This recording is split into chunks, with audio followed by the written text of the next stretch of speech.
നമസ്കാരം. പകൽ വാർത്ത ആരംഭിക്കുകയാണ്. ആദ്യം തലക്കെട്ടുകൾ. ടാറ്റയുടെ 10,000 കോടിയുടെ നിക്ഷേപം മുഖ്യമന്ത്രിയുടെ അവകാശം തള്ളി കമ്പനി. ദക്ഷിണേന്ത്യയിൽ എവിടെയും കപ്പൽ നിർമ്മാണശാലയിൽ നിക്ഷേപിക്കാൻ പദ്ധതിയില്ലെന്ന് ടാറ്റ. കമ്പനിയെ ഉദ്ധരിച്ച് എക്കണോമിക് ടൈംസിന്റെ വാർത്ത. വിഴിഞ്ഞത്ത് ടാറ്റ 10,000 കോടി നിക്ഷേപിക്കുമെന്ന് ഒരു ദേശീയ മാധ്യമത്തിന് നൽകിയ അഭിമുഖത്തിൽ V D Satheesan.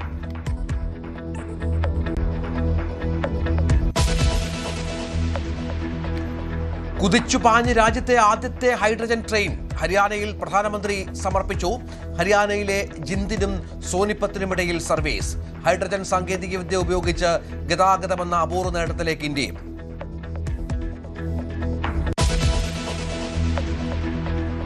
ADGP Ajith കുമാറിനെ സസ്പെൻഡ് ചെയ്തേക്കും. ആലപ്പുഴ രക്ഷാപ്രവർത്തന കേസ് അട്ടിമറിയിൽ DGP വിശദീകരണം തേടി. ഗൺമാന്റെ മർദ്ദനമേറ്റ KD തോമസ് MLAയും അജയ് ജുവൽ കുര്യാക്കോസും മുഖ്യമന്ത്രിയെ കാണും.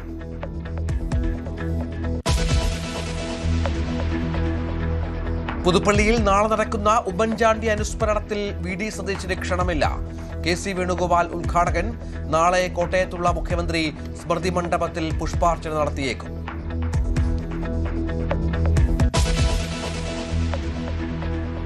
പ്രതിപക്ഷ ഉപനേതാവ് പദവിയിൽ വിട്ടുവീഴ്ചയില്ലാതെ CPM.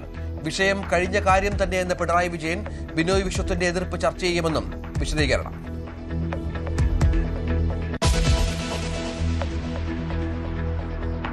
വഖഫ് ബോർഡിൽ സർക്കാരിന് സംഘപരിവാർ അജണ്ട ആരോപിച്ച് പ്രതിപക്ഷ നേതാവ്. വഖഫ് ബോർഡിനെ നിർജ്ജീവമാക്കിയ കോടതി ഇടപെടലിന് വഴിയൊരുക്കിയ സർക്കാർ നയങ്ങൾ. അമുസ്ലിങ്ങളെ ബോർഡംഗങ്ങളാക്കാനുള്ള കേന്ദ്ര സർക്കാർ നീക്കത്തിന് സർക്കാർ കൂട്ടുനിൽക്കുന്നുവെന്നും പിണറായി.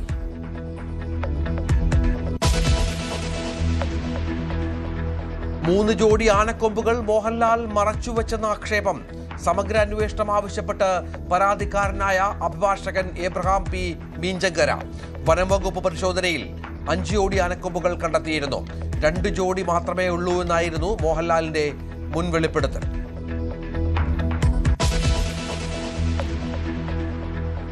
മന്ത്രിമാരുടെ പ്രവർത്തനം തൃപ്തികരമെന്ന് ലീഗ് നേതൃത്വം. പേഴ്സണൽ സ്റ്റാഫ് നിയമന വിവാദവും ചർച്ചയായി. യോഗം നടന്നത് രാവിലെ പാണക്കാട്.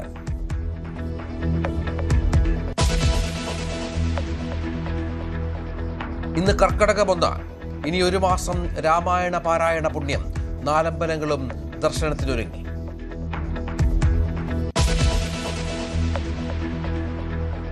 സംസ്ഥാനം കടുത്ത വൈദ്യുതി പ്രതിസന്ധിയിലെന്ന് മന്ത്രി. ദീർഘകാലാടിസ്ഥാനത്തിലെ പ്രശ്നം പരിഹരിക്കാൻ കഴിയൂവെന്നും സണ്ണി ജോസഫ്. പ്രതിസന്ധി നേരിടാൻ സർക്കാർ തയ്യാറെടുപ്പ് നടത്തിയില്ലെന്ന് പ്രതിപക്ഷ നേതാവ്.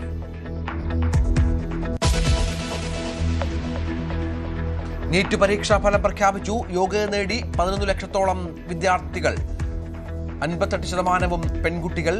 സംസ്ഥാന തലത്തിൽ 1ാം റാങ്ക് കരുനാഗപ്പള്ളി സ്വദേശി നീരജന്. +1 പരീക്ഷാ ഫലം വൈകിട്ട്.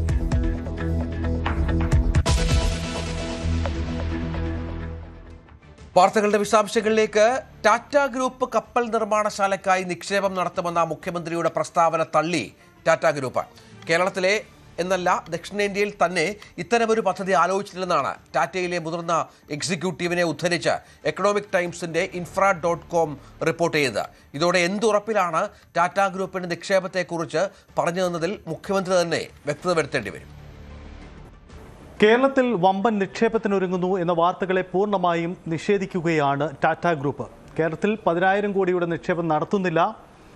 കേരളത്തിൽ നിന്നല്ല ദക്ഷിണേന്ത്യയിൽ തന്നെ കപ്പൽ നിർമ്മാണശാല എന്നൊരു പദ്ധതി തങ്ങളുടെ മനസ്സിലില്ല എന്നതാണ് ടാറ്റ ഗ്രൂപ്പിൻ്റെ വിശദീകരണം. ഒരു ദേശീയ മാധ്യമത്തിലൂടെ തന്നെയാണ് കമ്പനിയുടെ പ്രധാനപ്പെട്ട പ്രതിനിധി ഇത് സംബന്ധിച്ച വിശദീകരണം നടത്തിയിരിക്കുന്നത്. നേരത്തെ മുഖ്യമന്ത്രി വി ഡി സതീശനാണ് കേരളത്തിൽ വമ്പൻ നിക്ഷേപത്തിന് ടാറ്റ ഗ്രൂപ്പ് ഒരുങ്ങുന്നുവെന്നും 10,000 കോടിയുടെ നിക്ഷേപ വാഗ്ദാനമുണ്ടായി എന്ന കാര്യം അദ്ദേഹം വെളിപ്പെടുത്തിയത്. ഒരു ദേശീയ മാധ്യമത്തിന് നൽകിയ അഭിമുഖത്തിലായിരുന്നു മുഖ്യമന്ത്രി ഇക്കാര്യങ്ങൾ പറഞ്ഞത്. ടാറ്റ ഗ്രൂപ്പിൻ്റെ ഈ നിർദ്ദേശത്തിന്മേൽ 1 മാസത്തിനുള്ളിൽ തന്നെ സർക്കാർ തീരുമാനമെടുക്കും. സ്ഥലം സംസ്ഥാന സർക്കാർ വിട്ടുകൊടുക്കുമെന്നടക്കമുള്ള ഈ പദ്ധതിയുടെ വിശദാംശങ്ങളടക്കം പങ്കുവെച്ചുകൊണ്ടായിരുന്നു മുഖ്യമന്ത്രി വി ഡി സതീശൻ്റെ ആ പ്രതികരണം. Tata is ready to invest on ship building. We are going to provide the land to the Tata Group for investing for 10,000 crores investment for shipbuilding. Many other companies are coming. The vessels, cruise vessels, river cruise. And the Tata one, what does it involve? The Tata proposal? Tata's proposal, it is 10,000 crores proposal. Yeah. We are discussing on that. It will be finished within 1 month. മുഖ്യമന്ത്രിയുടെ ഈ വാദങ്ങളെ Tata group പൂർണ്ണമായും തള്ളിയതിനെ തുടർന്ന് ഇനി വിശദീകരണം നടത്തേണ്ടത് മുഖ്യമന്ത്രിയോ അദ്ദേഹത്തിന്റെ ഓഫീസോ തന്നെയാണ്. എന്താണ് സംഭവിച്ചത്? ടാറ്റ ഗ്രൂപ്പിനെ പോലെയുള്ള ഒരു പ്രധാനപ്പെട്ട സ്ഥാപനത്തിൽ നിന്നും കൃത്യമായ ഉറപ്പ് ലഭിക്കാതെ മുഖ്യമന്ത്രി ഇത്തരം വിശദീകരണം നടത്തുമോ? ഇക്കാര്യത്തിൽ വ്യക്തത വരുത്തേണ്ടത് മുഖ്യമന്ത്രി തന്നെയാണ്. എന്തായാലും ഈ വിഷയത്തിൽ പ്രതിപക്ഷം കരുതലോടുകൂടി തന്നെയാണ്. സംസ്ഥാനത്തെ വികസന വിഷയത്തിൽ ഇത്തരമൊരു നിക്ഷേപ പദ്ധതി വരുന്നത് സംബന്ധിച്ച ആലോചിച്ച് മാത്രമേ പ്രതികരിക്കാനുള്ളൂ എന്നതാണ് പിണറായി വിജയന്റെ പ്രതികരണം. ടാറ്റ ഗ്രൂപ്പിന്റെ നിക്ഷേപ വാർത്തകളെ വലിയ രീതിയിലാണ് കേരളത്തിന്റെ പൊതുസമൂഹം സ്വീകരിച്ചത്. കേരളത്തിൽ വിഴിഞ്ഞത്തോട് ചേർന്ന് പുതിയൊരു നീക്കം കൂടി വരുന്നത് വലിയ അഭിമാന നേട്ടമായി സർക്കാരും ഉയർത്തിക്കാട്ടി. കാരണം വിഴിഞ്ഞ പദ്ധതിക്കൊപ്പം തന്നെ സമുദ്ര മിഷൻ എന്ന സംസ്ഥാന സർക്കാരിന്റെ പുതിയ പദ്ധതിയുമായി ചേർന്ന് പോകുന്നതാണ് പുതിയ പ്രഖ്യാപനവും. സ്വാഭാവികമായും ഇത് വലിയ നേട്ടമായി ഉയർത്തിക്കാട്ടിയ സർക്കാരിനും എന്ത് സംഭവിച്ചു എന്ന കാര്യത്തിൽ വിശദീകരണം നടത്തേണ്ടി വരും. എന്തായാലും ടാറ്റ ഗ്രൂപ്പ് തങ്ങളുടെ നിലപാടിൽ ഉറച്ചു നിൽക്കുകയാണ്. കേരളത്തിൽ ഇത്തരമൊരു നിക്ഷേപ പദ്ധതി ഇല്ല എന്ന് തന്നെയാണ് അവരുടെ വാദം. പുതുപ്പള്ളിയിലെ ഉമ്മൻചാണ്ടി അനുസ്മരണ പരിപാടിയിൽ മുഖ്യമന്ത്രി പങ്കെടുക്കുന്നില്ല. മുഖ്യമന്ത്രിക്ക് പകരം കെ.സി. വേണുഗോപാൽ ഉദ്ഘാടകനാകും. സതീശനെ ബോധപൂർവം ഒഴിവാക്കിയതാണോ? കോട്ടയത്ത് തന്നെ അന്ന് മറ്റൊരു പരിപാടിയിൽ പങ്കെടുക്കുന്ന സതീശൻ പുതുപ്പള്ളിയിൽ എത്താത്തതിന് കാരണമെന്താണ്? മുഖ്യമന്ത്രി അസൗകര്യം അറിയിച്ചുവെന്ന് ചാണ്ടിയുമ്മൻ ന്യായീകരിക്കുന്നുണ്ട്. ശ്രീജിത്ത് വിവരങ്ങളുമായി ചേരും. ശ്രീജിത്ത്, കോട്ടയത്ത് മുഖ്യമന്ത്രിക്ക് ഒരു പരിപാടിയുണ്ട്. ഉമ്മൻചാണ്ടി നേതാവിനെ സംബന്ധിച്ചിടത്തോളം അദ്ദേഹത്തിൻ്റെ പരിപാടിയിൽ പങ്കെടുക്കാൻ വിളിച്ചാൽ സതീശൻ വരാതിരിക്കില്ല. മറ്റെന്തെങ്കിലും കാരണമുണ്ടോ?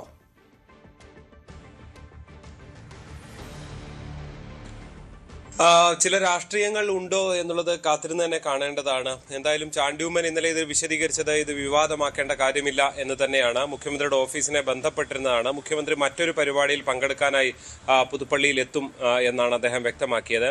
എന്തായാലും ഏറ്റവും കൗതുകം നിറഞ്ഞ ചോദ്യം, ഈ ഒരു പരിപാടിക്ക് പങ്കെടുക്കുന്നില്ലെങ്കിലും ഒരുപക്ഷെ നാളെ ഉമ്മൻചാണ്ടിയുടെ കല്ലറയിൽ എത്താനുള്ള സാധ്യത വി.ഡി. സതീശൻ എത്തിയേക്കും എന്നുള്ള സൂചനകളാണ് നമുക്ക് ലഭ്യമാകുന്നത്.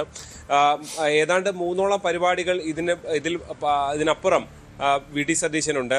രാവിലെ ചങ്ങനാശ്ശേരിയിലും പിന്നാലെ കടുത്തുരുത്തിയിലും തിരുവഞ്ചൂരുമെല്ലാം പരിപാടികൾ ഉണ്ട്. ഒരുപക്ഷെ ഉച്ചയോടുകൂടി അദ്ദേഹം കല്ലറയിൽ എത്തിയേക്കുമെന്ന സൂചനകളാണ് നമുക്ക് ലഭിക്കുന്നത്. രാവിലെ 10 മണിക്കാണ് കെ.സി. വേണുഗോപാൽ പങ്കെടുക്കുന്ന പരിപാടിയുള്ളത്, ഈ ഉമ്മൻചാണ്ടി അനുസ്മരണ പരിപാടിയുള്ളത്. ഏതാണ്ട് 10 വർഷത്തിന് ശേഷം ഒരു കോൺഗ്രസ് മുഖ്യമന്ത്രി ഉണ്ടാകുന്നു. സ്വാഭാവികമായും അദ്ദേഹത്തെ കൂടി പങ്കെടുപ്പിച്ചുകൊണ്ടാണ് ഉമ്മൻചാണ്ടി അനുസ്മരണ പരിപാടികൾ സ്വാഭാവികമായും നടക്കേണ്ടിയിരുന്നത്. കാരണം തൊട്ടു മുമ്പുള്ള മുഖ്യമന്ത്രി കൂടി ഉമ്മൻചാണ്ടിയാണ്. സ്വാഭാവികമായും അദ്ദേഹത്തെ ക്ഷണിക്കേണ്ടതാണ്. പക്ഷേ അദ്ദേഹവുമായി ബന്ധപ്പെട്ടപ്പോൾ, ഓഫീസുമായി ബന്ധപ്പെട്ടപ്പോൾ ലഭിച്ചില്ല എന്നതടക്കമുള്ള വിശദീകരണങ്ങളാണ് എന്തായാലും ചാണ്ടിയുമ്മന്റെ ഭാഗത്ത് നിന്ന് ഉണ്ടാകുന്നതെന്നാണ് ഇന്നലെ അദ്ദേഹത്തിന്റെ പ്രതികരണത്തിൽ നിന്ന് മനസ്സിലാക്കാൻ സാധിക്കുന്നത്. എന്തായാലും ഇതൊരു രാഷ്ട്രീയ വിവാദമായി നിൽക്കുന്നുണ്ട്.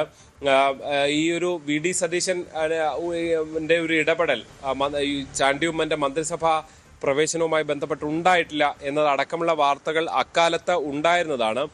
ഫലത്തിൽ കോൺഗ്രസിൽ സതീശനെതിരെ ഒരു നീക്കം സജീവമാണ്. ഒരു പക്ഷത്ത് കെ.സി. വേണുഗോപാൽ നിൽക്കുന്നു.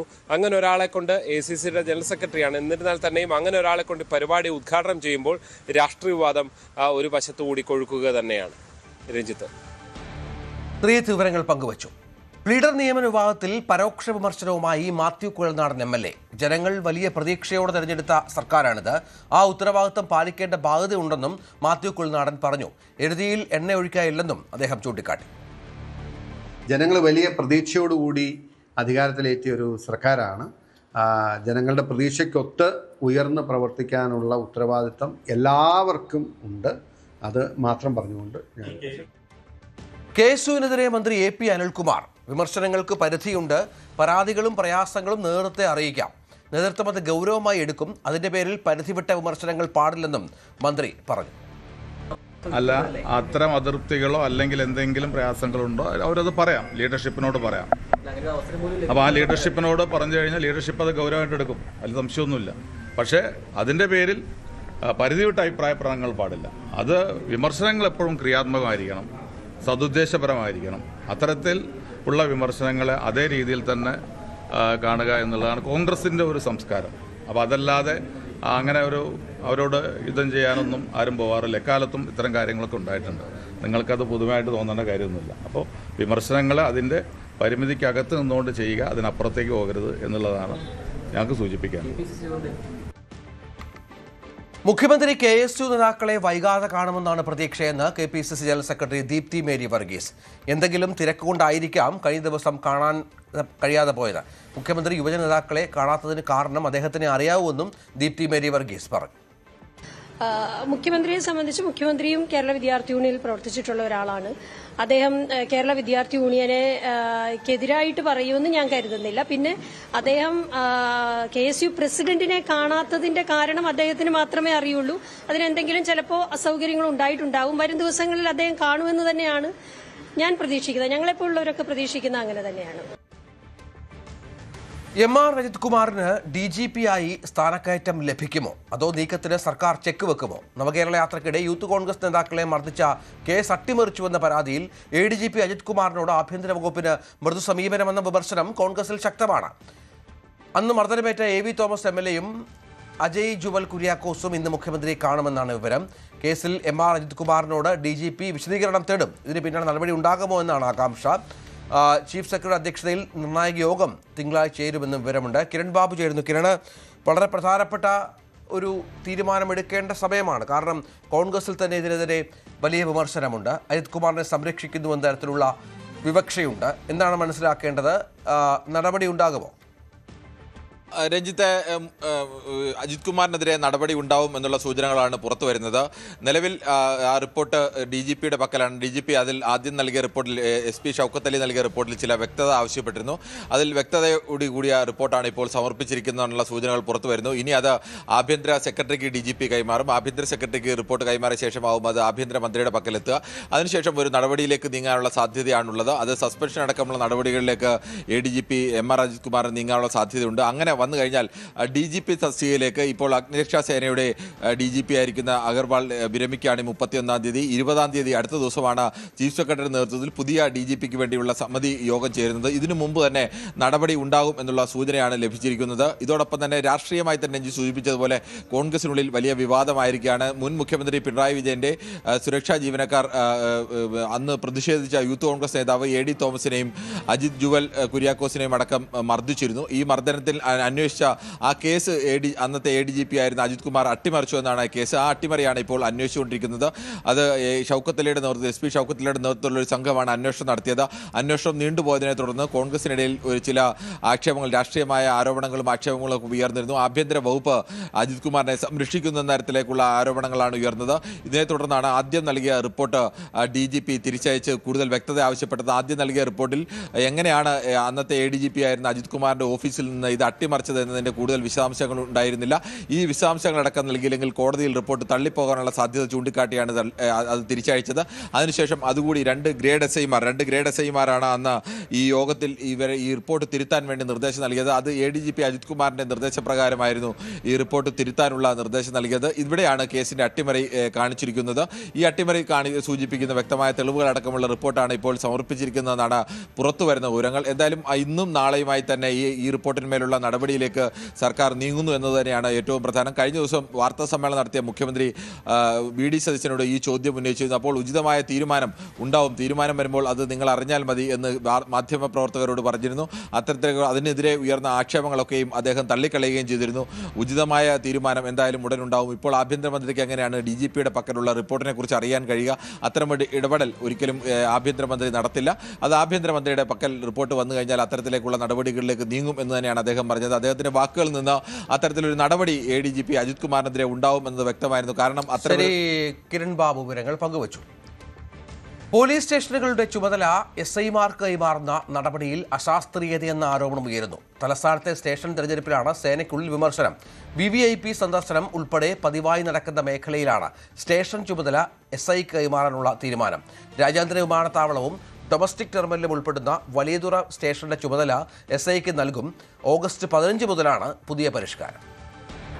2018 ആരംഭിച്ച പുതിയ പരിഷ്കാരം അവസാനിപ്പിച്ചുകൊണ്ട് സംസ്ഥാനത്തെ 414 പോലീസ് സ്റ്റേഷനുകളുടെ ചുമതല SIമാർക്ക് തന്നെ കൈമാറുന്ന പുതിയ നടപടി ഓഗസ്റ്റ് 15 നിലവിൽ വരികയാണ്.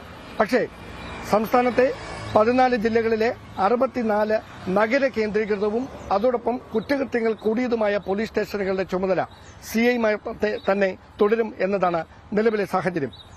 അങ്ങനെ വരുമ്പോൾ നിലവിൽ CIയുടെ ചുമതലയിലുള്ള ഒരു പോലീസ് സ്റ്റേഷനാണ് എനിക്ക് പിന്നിൽ കാണുന്ന വലിയതുറ പോലീസ് സ്റ്റേഷൻ. ഈ സ്റ്റേഷന്റെ പ്രത്യേകത ഡൊമസ്റ്റിക് എയർപോർട്ട്, ഇന്റർനാഷണൽ എയർപോർട്ട് ഉൾപ്പെടെയുള്ള 2 പ്രധാനപ്പെട്ട എയർപോർട്ടുകൾ, അതോടൊപ്പം പ്രധാനമന്ത്രി ഉൾപ്പെടെയുള്ള VVIPകൾ സാധാരണയായി കേരളത്തിൽ വന്നു പോകുമ്പോൾ തലസ്ഥാനത്ത് വിമാനമിറങ്ങുമ്പോൾ ആ വിമാനമിറങ്ങുന്ന സ്ഥലത്തിന്റെ സ്റ്റേഷൻ പരിധിയുടെ ചുമതലയുള്ളത് ഈ വലിയതുറ പോലീസ് സ്റ്റേഷൻ CIക്കായിരിക്കും. അങ്ങനെയുള്ള ഈ സ്റ്റേഷൻ നിലവിലെ പരിഷ്കാരം അനുസരിച്ച് CIയുടെ ചുമതലയിൽ നിന്ന് മാറി SI സ്റ്റേഷൻ ഹൌസ് ഓഫീസറായി വരാൻ പോകുന്ന സാഹചര്യത്തിലേക്കാണ് ഇപ്പോൾ കാര്യങ്ങൾ എത്തി നിൽക്കുന്നത്. ഏറ്റവും കൗതുകമുണർത്തുന്ന കാര്യം എന്ന് പറയുന്നത് തമ്പാനൂർ റെയിൽവേ സ്റ്റേഷൻ ഉൾക്കൊള്ളുന്ന തമ്പാനൂർ പോലീസ് സ്റ്റേഷനിലും മെഡിക്കൽ കോളേജ് ഉൾപ്പെടുന്ന മെഡിക്കൽ കോളേജ് പോലീസ് സ്റ്റേഷൻ പരിസരത്തും ടെക്നോ പാർക്ക് ഉൾപ്പെടുന്ന ടെക്നോ പാർക്ക് സൈബർ സിറ്റി പരിസരത്തും ഒക്കെ CIമാർ തന്നെയാണ് സ്റ്റേഷൻ ഹൌസ് ഓഫീസർമാരായി പ്രവർത്തിക്കുക. പക്ഷേ ഇത്രയും തന്ത്രപ്രധാനമായ 2 വിമാനത്താവളങ്ങൾ ഉൾക്കൊള്ളുന്ന വലിയതുറയിൽ നിലവിൽ CI ആയിരുന്നു സ്റ്റേഷൻ ഹൌസ് ഓഫീസർ. ആ ചുമതല അദ്ദേഹത്തിൽ നിന്ന് മാറ്റി SIക്ക് കൈമാറാനുള്ള ഒരു തീരുമാനത്തിലേക്കാണ് ഇപ്പോൾ ആഭ്യന്തര വകുപ്പിന്റെ പുതിയ പരിഷ്കാരങ്ങൾ എത്തി നിൽക്കുന്നത്. നിലവിൽ പൂന്തുറ CIയുടെ കീഴിലായിരിക്കും ഈ വലിയതുറ സ്റ്റേഷൻ വരിക. പൂന്തുറ എന്ന് പറയുന്നത് എത്രമാത്രം സെൻസിറ്റീവായ ഒരു സ്ഥലമാണ് എന്ന് നമുക്കറിയാം. അങ്ങനെ ഒരു സ്ഥലത്തെ CIക്ക് പ്രധാനപ്പെട്ട 3 സ്റ്റേഷനുകളുടെ ചുമതല കൈമാറുമ്പോൾ അതിലൊന്നായി മാത്രം വലിയതുറ ചുരുങ്ങുന്നു എന്നതാണ് യാഥാർത്ഥ്യം. ഈ പരിഷ്കാരവുമായി ബന്ധപ്പെട്ട് വലിയ പലതരത്തിലുള്ള ചർച്ചകളൊക്കെ നടന്നു. അതിനുശേഷമാണ് സംസ്ഥാന പോലീസ് മേധാവി ഇതുമായി ബന്ധപ്പെട്ട റിപ്പോർട്ട് ആഭ്യന്തര വകുപ്പിന് കൈമാറിയിരിക്കുന്നത്. ആ റിപ്പോർട്ടിന്റെ അടിസ്ഥാനത്തിലാണ് ഓഗസ്റ്റ് 15-ാം തീയതി മുതൽ ഈ പുതിയ പരിഷ്കാരം നടപ്പിൽ വരാൻ പോകുന്നത്. അങ്ങനെ ഈ പുതിയ പരിഷ്കാരം നടപ്പിൽ വരാൻ പോകുമ്പോൾ വളരെ വിചിത്രമായൊരു നടപടി ഈ 2 വിമാനത്താവളങ്ങൾ ഉൾക്കൊള്ളുന്ന പോലീസ് സ്റ്റേഷനിൽ ഉണ്ടാകുന്നു എന്നതാണ് വസ്തുത. അതാണ് ഞങ്ങൾ ചൂണ്ടിക്കാണിക്കാൻ ശ്രമിക്കുന്നത്. അതായത് ഈ സംസ്ഥാനത്തെ മുഖ്യമന്ത്രിയും ഗവർണറും അടക്കം എപ്പോൾ വിമാനത്താവളത്തിലൂടെ അങ്ങോട്ടോ ഇങ്ങോട്ടോ യാത്ര ചെയ്താലും അതിന് കൃത്യമായി സാന്നിധ്യം ഉണ്ടാകേണ്ടത് സ്റ്റേഷൻ ഹൌസ് ഓഫീസർ വലിയതുറ സ്റ്റേഷന്റെ ചുമതലയുള്ള CIക്കാണ്. അങ്ങനെ ഒരു പോലീസ് സ്റ്റേഷനെയാണ് SHO ആയി പുതിയ SI വരുന്ന ഒരു സാഹചര്യം ഇപ്പോൾ ഉണ്ടായിക്കൊണ്ടിരിക്കുന്നത്. അതിൽ കൃത്യമായൊരു ഇടപെടൽ ഉണ്ടാകേണ്ടത് അനിവാര്യമാണ്. കാരണം അശാസ്ത്രീയമായിട്ടാണ് ഈ പരിഷ്കാരം നടപ്പിലാക്കുന്നത് എന്ന വിമർശനം ഒരു വശത്തെ സേനയ്ക്കുള്ളിൽ നിന്ന് തന്നെ ഉയരുന്നുണ്ട്. അതിനിടയിലാണ് വരുന്ന ഓഗസ്റ്റ് 15 മുതൽ പഴയ കാലത്തിലേക്ക് 2018 മുമ്പുള്ള ശൈലി എങ്ങനെയായിരുന്നു സമാനമായ ശൈലിയിലേക്ക് മടങ്ങിപ്പോകുന്നത്. അപ്പോൾ നിലവിൽ SHOമാർ CIമാരാകുന്ന 64 സ്റ്റേഷൻ പട്ടികയിലേക്ക് ഈ വലിയതുറ പോലീസ് സ്റ്റേഷനെ കൂടി ഉൾപ്പെടുത്തണം. കാരണം ഇതിന്റെ തന്ത്രപ്രധാനമായ പ്രാധാന്യം കണക്കിലെടുത്തുകൊണ്ട് അത് ഉൾക്കൊള്ളുന്ന മേഖലയുടെ പ്രാധാന്യം കണക്കിലെടുത്തുകൊണ്ട് SHOമാരുടെ പട്ടികയിലേക്ക് വലിയതുറ സ്റ്റേഷനെ കൂടി ഉയർത്തണമെന്ന ആവശ്യമാണ് ഇപ്പോൾ സേനയ്ക്കുള്ളിൽ നിന്ന് തന്നെ ഉയർന്നു കേൾക്കുന്നത്. കശുവണ്ടി അഴിമതിയിലെ പ്രോസിക്യൂഷൻ അനുമതി ഉത്തരവിന്റെ ആധികാരികത ഹൈക്കോടതിയിൽ എതിർത്ത് CBI. ഉത്തരവിൽ വ്യവസായ വകുപ്പ് സെക്രട്ടറിയുടെ ഒപ്പില്ലെന്നാണ് പരാതി. ഒപ്പില്ലെങ്കിൽ ആധികാരികത സംശയമാകുമെന്ന് കോടതി പറഞ്ഞു. വകുപ്പ് സെക്രട്ടറി ഒപ്പിട്ട പകർപ്പ് CBIക്ക് സർക്കാർ നൽകാൻ നിർദ്ദേശമുണ്ട്. ഉത്തരവിൽ ഫിസിക്കൽ അല്ലെങ്കിൽ ഡിജിറ്റൽ ഒപ്പ് വേണം. 2 ദിവസത്തിനകം അനുമതി ഉത്തരവ് കൈമാറാനാണ് നിർദ്ദേശം. കശുവണ്ടി അഴിമതിയിലെ കോടതിയലക്ഷ്യ നടപടി തുടരണമോ എന്നതിൽ തീരുമാനം പിന്നീട് അറിയിക്കും. വയനാട് കള്ളാടിയിൽ ദുരന്തത്തിൽ അമിക്കസ് ക്യൂറി റിപ്പോർട്ട് ഹൈക്കോടതിയിൽ അപകട മുന്നറിയിപ്പ് ഉണ്ടായിട്ടും പ്രദേശത്തെ മൺകൂന മാറ്റിയില്ലെന്നും അശ്രദ്ധ മൂലമുള്ള മരണമെന്ന കുറ്റം പ്രഥമദൃഷ്ട്യാ നിലനിൽക്കുമെന്നുമാണ് amicus curiae Ranjith Thampan report. Police വിശദമായ അന്വേഷണം നടത്തണമെന്നും ശുപാർശയുണ്ട്. സംസ്ഥാന ദുരന്ത നിവാരണ അതോറിറ്റിക്കും കരാർ കമ്പനിക്കുമെതിരെയും റിപ്പോർട്ടിൽ പരാമർശമുണ്ട്. ആജ്ഞ രവീന്ദ്രൻ വിവരങ്ങളുമായി ചേരും. ആജ്ഞ, ഏറ്റവും പുതിയ വിവരങ്ങൾ. നേരത്തെ തന്നെ ഇത്തരം ചില ആക്ഷേപങ്ങൾ ഉയർന്നൊരു പശ്ചാത്തലം കൂടി ഉണ്ടായിരുന്നു. അത് സാധൂകരിക്കുന്നതാണോ ഇപ്പോൾ അമിക്കസ് ക്യൂറിയും കണ്ടെത്തിയിരിക്കുന്നത്?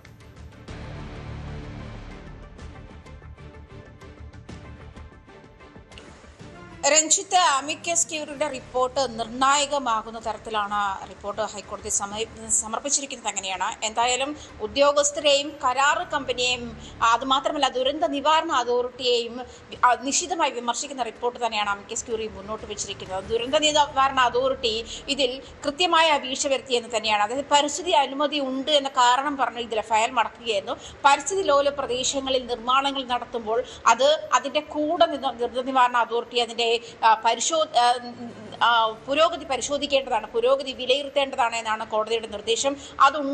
അമിക്കസ് ക്യൂറിയുടെ സൂചന അതുണ്ടായിട്ടില്ല. ദുരന്ത നിവാരണ അതോറിറ്റി പരിസ്ഥിതി അനുമതി നൽകിയ ഒരു പ്രദേശമെന്ന കണക്കിൽ അതിന്റെ ഫയൽ മറക്കുകയായിരുന്നു. പിന്നീട് അങ്ങോട്ട് ദുരന്ത നിവാരണ അതോറിറ്റി തിരിഞ്ഞു നോക്കിയിട്ടില്ല എന്നുള്ളതാണ് പ്രധാനപ്പെട്ട കാര്യം. ഉദ്യോഗസ്ഥരടക്കമുള്ള ആളുകൾക്ക്, അതായത് 7 പേർ മരിച്ച ദുരന്തം അത് കരുതിക്കുട്ടിയുള്ള അപകടത്തിലേക്ക് ക്ഷണിക്കൽ എന്ന് വേണം അതിനെ പറയാനെന്നാണ് അമിക്കസ് ക്യൂറി. ഇത് ഒരു ക്രിമിനൽ ഒഫൻസ് തന്നെയാണ്.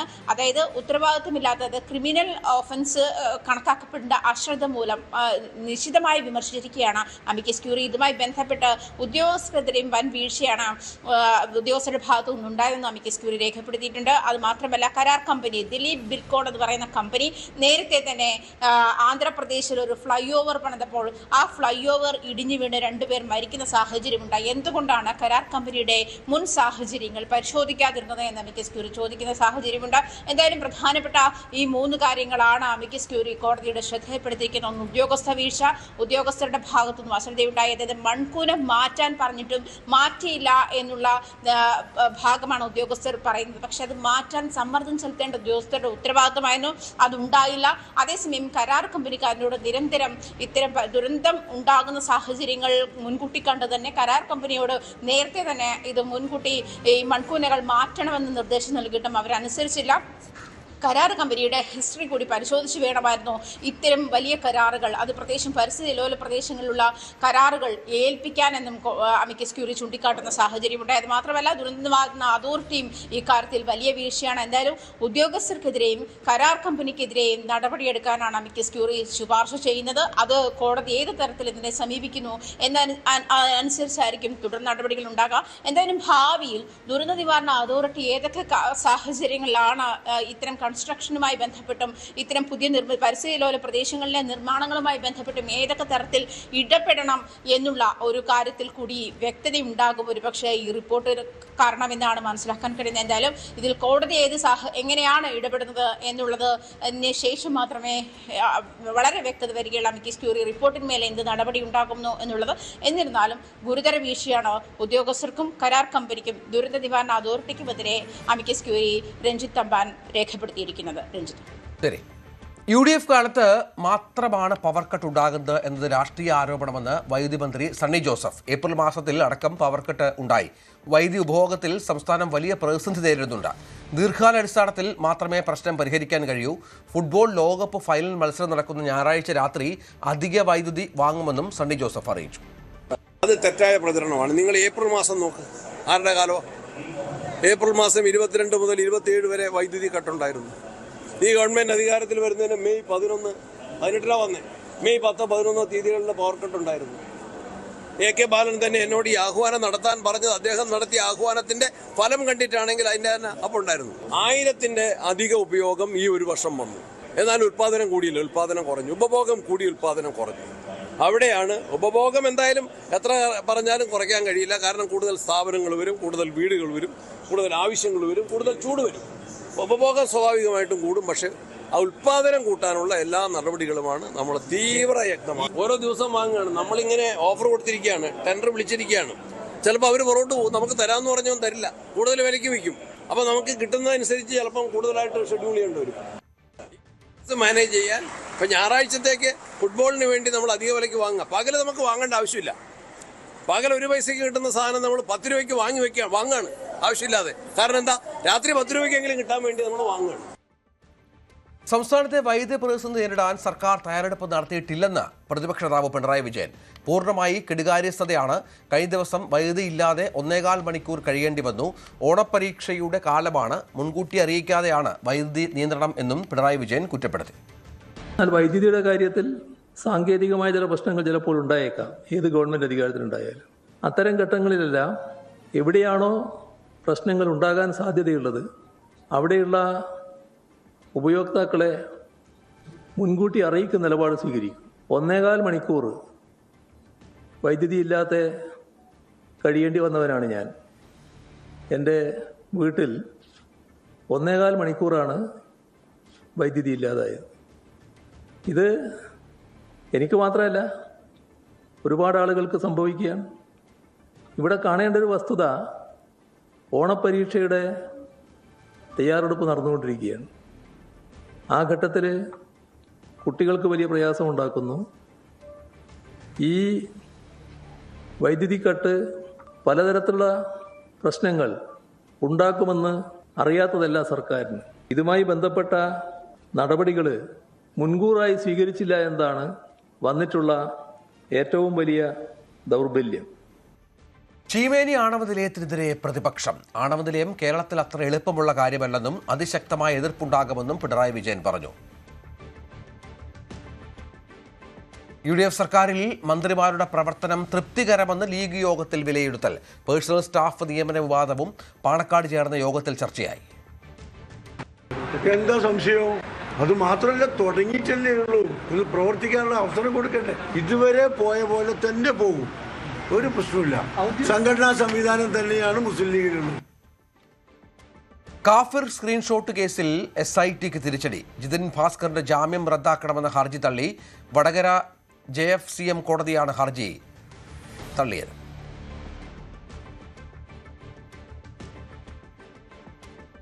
കാഫിർ സ്ക്രീൻഷോട്ട് കേസുമായി ബന്ധപ്പെട്ട് പ്രധാനപ്പെട്ട തീരുമാനം കോടതിയുടെ ഭാഗത്തുനിന്നുണ്ടാകുന്നു. മറ്റൊന്ന്, വിവാദ FCRA ഭേദഗതി ബിൽ തിങ്കളാഴ്ച ആരംഭിക്കുന്ന പാർലമെന്റിന്റെ മൺസൂൺ സമ്മേളനത്തിൽ പാസാക്കാൻ ഒരുങ്ങി കേന്ദ്രം. ഇതിനടക്കം 7 ബില്ലുകളാണ് പാർലമെന്റ് ബുള്ളറ്റിൻ ലിസ്റ്റ് ചെയ്തിരിക്കുന്നത്. ഉന്നത വിദ്യാഭ്യാസ കമ്മീഷനുമായി ബന്ധപ്പെട്ട വികസിത് ഭാരത് ശിക്ഷ അധിഷ്ഠാൻ ബില്ലും പാസാക്കും. കിരൺ ബാബു ചേരുന്നു. കിരണ്, പ്രധാനപ്പെട്ടൊരു സമ്മേളനമാണ്. കാരണം നിരവധി ബില്ലുകൾ ഭരണഘടനാ പരിഷ്കരണമടക്കം ലക്ഷ്യം വെക്കുന്ന തരത്തിലാണ് സർക്കാർ പല കാര്യങ്ങളും ആസൂത്രണം ചെയ്യുന്നത്. എന്തൊക്കെയാണ് വിവരങ്ങൾ? സുപ്രധാനമായ 7 ബില്ലുകളാണ് ഇപ്പോൾ ലിസ്റ്റ് ചെയ്തിരിക്കുന്നത്. അതിൽ ഏറ്റവും പ്രധാനം FCRA ബില്ലാണ്. വിദേശ സംഭാവന നിയന്ത്രണ നിയമ ഭേദഗതി ബില്ലാണ്. അതിനെതിരെ പ്രതിപക്ഷവും ഇന്ത്യയിലെ വിവിധ സംഘടനകളും മതസംഘടനകളും ഒക്കെ അതിരൂക്ഷമായ രീതിയിൽ ഉള്ള എതിർപ്പ് ഉയർത്തിയിരുന്നു.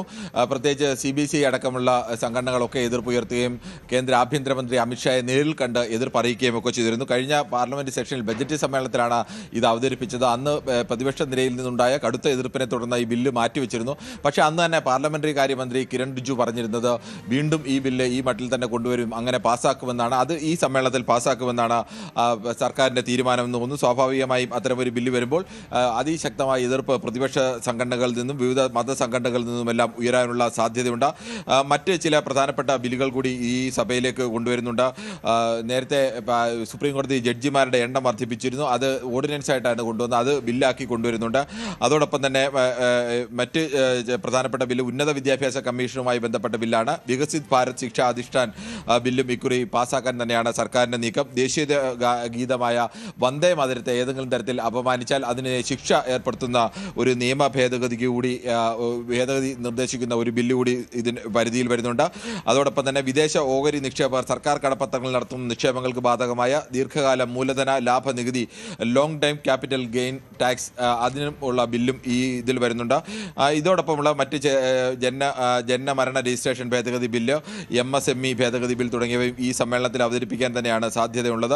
അതോടൊപ്പം തന്നെ മറ്റൊരു പ്രധാനപ്പെട്ട ബില്ലിൻ്റെ സാധ്യതയുള്ളത് വനിതാ സംവരണം നടപ്പാക്കാൻ എന്ന പേരിൽ മണ്ഡല പുനർനിർണ്ണയം നടത്താനുള്ള പുതിയ ഭരണഘടനാ ഭേദഗതി ബിൽ. ഇതിൽ നിലവിൽ ലിസ്റ്റ് ചെയ്തിട്ടില്ല. പക്ഷേ ഈ സമ്മേളനത്തിൽ അത് വരാനുള്ള സാധ്യത പൂർണ്ണമായും തള്ളിക്കളയുന്നില്ല. നിലവിൽ ലിസ്റ്റ് ചെയ്യാത്തത് ഇതിനെതിരെ ഉയർന്ന വലിയ എതിർപ്പുകൾ പ്രതിപക്ഷ നിരയിൽ നടക്കാനുള്ള എതിർപ്പുകളെ തുടർന്നാണ്. പക്ഷേ കഴിഞ്ഞ പാർലമെന്റ് സെഷനെ അപേക്ഷിച്ച് ഈ പാർലമെന്റ് സെഷനിൽ സർക്കാരിന് അനുകൂലിക്കുന്ന പാർട്ടികളുടെ എണ്ണവും കൂടിയിട്ടുണ്ട് എന്നതും ഇന്ത്യ മുന്നണിയുടെ ശക്തി കുറഞ്ഞിട്ടുണ്ട് എന്നുള്ളതും സർക്കാരിന് കൂടുതൽ ആത്മവിശ്വാസം തരുന്ന ഘടകം കൂടിയാണ്. കിരൺ ബാബു വിവരങ്ങൾ പങ്കുവച്ചു. തുടർച്ചയായ 6ാം ദിവസത്തെ US ആക്രമണത്തിന് തിരിച്ചടിയുമായി Iran. Kuwait, Bahrain, Jordan, Qatar എന്നീ ഗൾഫ് രാജ്യങ്ങളിലേക്ക് മിസൈൽ ആക്രമണം നടത്തി. ഖത്തറിൽ മിസൈൽ അവശിഷ്ടം വീണ് ഒരു കുഞ്ഞിന് പരിക്കേറ്റു. കുവൈറ്റിലെ ഒരു US സൈനിക കേന്ദ്രം തകർത്തതായി IRGC അറിയിച്ചു. ഇറാഖിലെ കുർദിഷ് പ്രവിശ്യയിലേക്കും ഡ്രോൺ ആക്രമണമുണ്ടായി. ഒമാൻ തീരത്തെ US-ന്റെ എയർ കൺട്രോൾ റഡാറും തകർത്തു.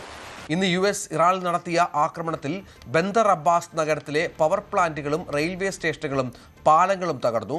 38 പേർ മരിച്ചു. 400-ലധികം പേർക്ക് പരിക്കേറ്റതായും ഇറാൻ ആഭ്യന്തര മന്ത്രാലയം സ്ഥിരീകരിച്ചു. US-ഉം ഇറാനും സമാധാന ചർച്ചകൾ പുനരാരംഭിക്കണമെന്ന് ചൈനീസ് വിദേശകാര്യമന്ത്രി വാങ് യിയും പാകിസ്ഥാൻ ഉപപ്രധാനമന്ത്രി ഇഷാഖ് ധറും ആവശ്യപ്പെട്ടു. മ്യാൻമാർ തീരത്തുണ്ടായ ഇരട്ട ബോട്ട് ദുരന്തത്തിൽ മരിച്ചവരുടെ മൃതദേഹങ്ങൾക്കായി തെരച്ചിൽ ശക്തമാക്കാൻ തീരുമാനം. സംഭവത്തിൽ അന്താരാഷ്ട്ര ഏജൻസികൾ കടുത്ത ആശങ്ക അറിയിച്ചു. ജൂൺ അവസാന വാരത്തിൽ മ്യാൻമാറിലെ രഖൈനിൽ നിന്ന് അഭയാർത്ഥികളുമായി പുറപ്പെട്ട 2 ബോട്ടുകളാണ് അപകടത്തിൽപ്പെട്ടത്. ഐക്യരാഷ്ട്ര സംഘടനയുടെ അഭയാർത്ഥി ഏജൻസിയായ UNHCR, അന്താരാഷ്ട്ര കുടിയേറ്റ സംഘടനയായ IOM എന്നിവയുടെ റിപ്പോർട്ടുകൾ പ്രകാരം 500-ലധികം ആളുകളെ കടലിൽ കാണാതായിട്ടുണ്ട്. ഇവർ മരിച്ചതായാണ് കണക്കാക്കുന്നത്. മ്യാൻമാറിലെ ആഭ്യന്തര സംഘർഷങ്ങളിൽ നിന്നും രക്ഷപ്പെടാൻ സുരക്ഷിതമല്ലാത്ത ബോട്ടുകളിൽ മലേഷ്യയോ ഇന്തോനേഷ്യയോ ലക്ഷ്യമാക്കി പോയവരാണ് അഭയാർത്ഥികളെന്നാണ് സൂചന. അഞ്ചരക്കണ്ടി ദന്തൽ കോളേജിലെ നിതിൻ രാജിന്റെ ആത്മഹത്യയിൽ ഏകപ്രതിയായ MK റാമിനെ അറസ്റ്റ് ചെയ്യാത്തതിൽ അതൃപ്തി പ്രകടിപ്പിച്ച് ഹൈക്കോടതി. സുപ്രീം കോടതി മുൻകൂർ ജാമ്യം നിഷേധിച്ചിട്ടും അറസ്റ്റുണ്ടാവാത്തത് എന്തെന്ന് കോടതി ചോദിച്ചു. ആജ്ഞ ചേരുന്നു. ആജ്ഞ, എത്രയോ ദിവസങ്ങളായി ഇയാളെക്കുറിച്ചൊരു വിവരവുമില്ല. പോലീസിന്റെ അന്വേഷണം അത് കാര്യക്ഷമമല്ല എന്ന് വേണം മനസ്സിലാക്കാൻ. എന്താണ് കോടതിയുടെ ഈ വിഷയത്തിലെ വിമർശനം?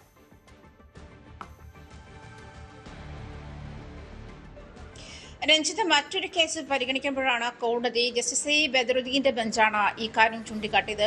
എന്തുകൊണ്ടാണ് ഡോക്ടർ റാം ഇതുവരെ അറസ്റ്റിലാക്കാത്തത്? പോലീസിന് എന്താണ് ഡോക്ടർ റാമിനെ അറസ്റ്റ് ചെയ്യുന്ന കാര്യത്തിൽ പോലീസിന് എന്താണ് കൈവിറയ്ക്കുന്നത് എന്നാണ്. ഇങ്ങനെ ചെറിയ കാര്യങ്ങൾക്ക് കൈവിറയ്ക്കുന്ന പോലീസ് എങ്ങനെയാണ് നീതി നടപ്പാക്കുക തുടങ്ങിയ വലിയ വിമർശനങ്ങളാണ് കോടതിയുടെ ഭാഗത്തു നിന്നും ഉണ്ടായിട്ടുള്ളത്. എന്തായാലും അഞ്ചരക്കണ്ടി ദന്തൽ കോളേജിലെ 1ാം വർഷ വിദ്യാർത്ഥി നിതിൻ രാജിന്റെ മരണവുമായി ബന്ധപ്പെട്ടാണ് ഡോക്ടർ റാം ഉൾപ്പെടെയുള്ള ആളുകൾ നിരവധി പേർക്കെതിരെ പോലീസ് കേസെടുക്കുന്ന സംഭവമുണ്ടായത്.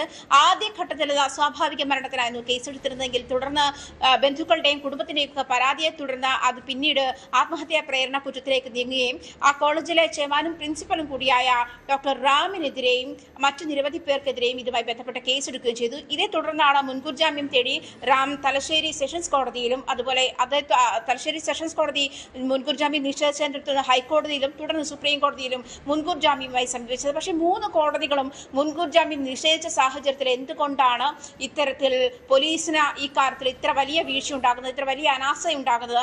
എന്തുകൊണ്ടാണ് ഡോക്ടർ റാമിനെ കണ്ടെത്താൻ കഴിയാത്തതും അദ്ദേഹത്തെ അറസ്റ്റ് ചെയ്യാൻ കഴിയാത്തതെന്നാണ് കോടതി ചോദിച്ചിരിക്കുന്നത്. സാധാരണക്കാരുടെ കാര്യത്തിൽ രണ്ട് നീതിയാണ് പോലീസിന്. അത് സാധാരണക്കാരുടെ കാര്യത്തിൽ ഒരു നിയമവും മറ്റുള്ളവരുടെ കാര്യത്തിൽ, അതായത് സ്വാധീനമുള്ളവരുടെ കാര്യത്തിൽ മറ്റൊരു നീതിയുമാണ് പോലീസ് നടപ്പിലാക്കുന്നത്. അതുകൊണ്ട് തന്നെ ഈ വിഷയം ഇതുമായി ബന്ധപ്പെട്ട അന്വേഷണ ഉദ്യോഗസ്ഥനെ അറിയിക്കണമെന്ന് പ്രോസിക്യൂഷനോട് കോടതി അറിയിച്ചിട്ടുണ്ട്. സർക്കാർ അഭിഭാഷകൻ ഈ വിഷയം പോലീസിനെ അറിയിക്കണം. അത് കോടതിയെ സംബന്ധിച്ച് ഈ വിഷയത്തിൽ കോടതി കാണിക്കുന്ന എത്രയേറെ സീരിയസ് ആയിട്ടാണ് ഈ വിഷയത്തെ കോടതി കൈകാര്യം ചെയ്യാൻ പോകുന്നത് എന്നുള്ളതിന്റെ സൂചന കൂടിയാണ് എന്ന് വേണം മനസ്സിലാക്കാൻ.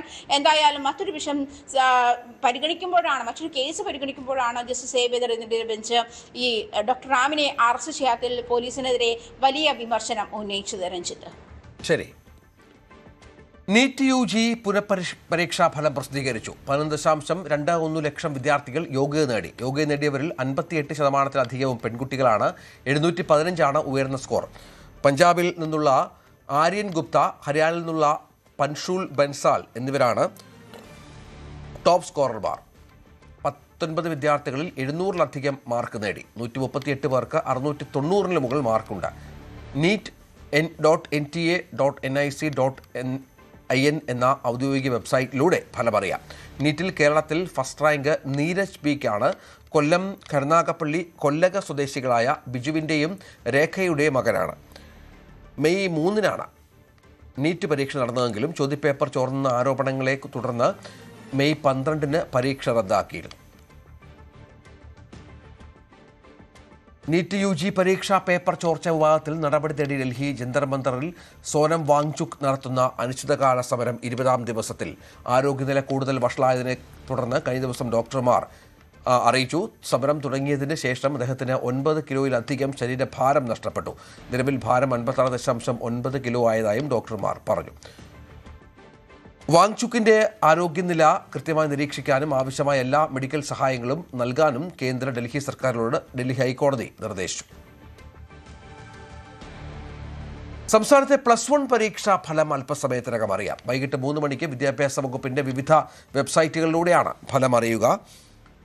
2 തവണ മാറ്റിവെച്ച ശേഷമാണ് ഇന്ന് ഫലം പ്രഖ്യാപിക്കുന്നത്. മാർച്ച് മാസം നടന്ന പരീക്ഷയുടെ ഫലമാണ് പ്രസിദ്ധീകരിക്കുന്നത്. പരീക്ഷാ ഫലം results.hsc.kerala.gov.in എന്ന വെബ്സൈറ്റിൽ ലഭ്യമാകും.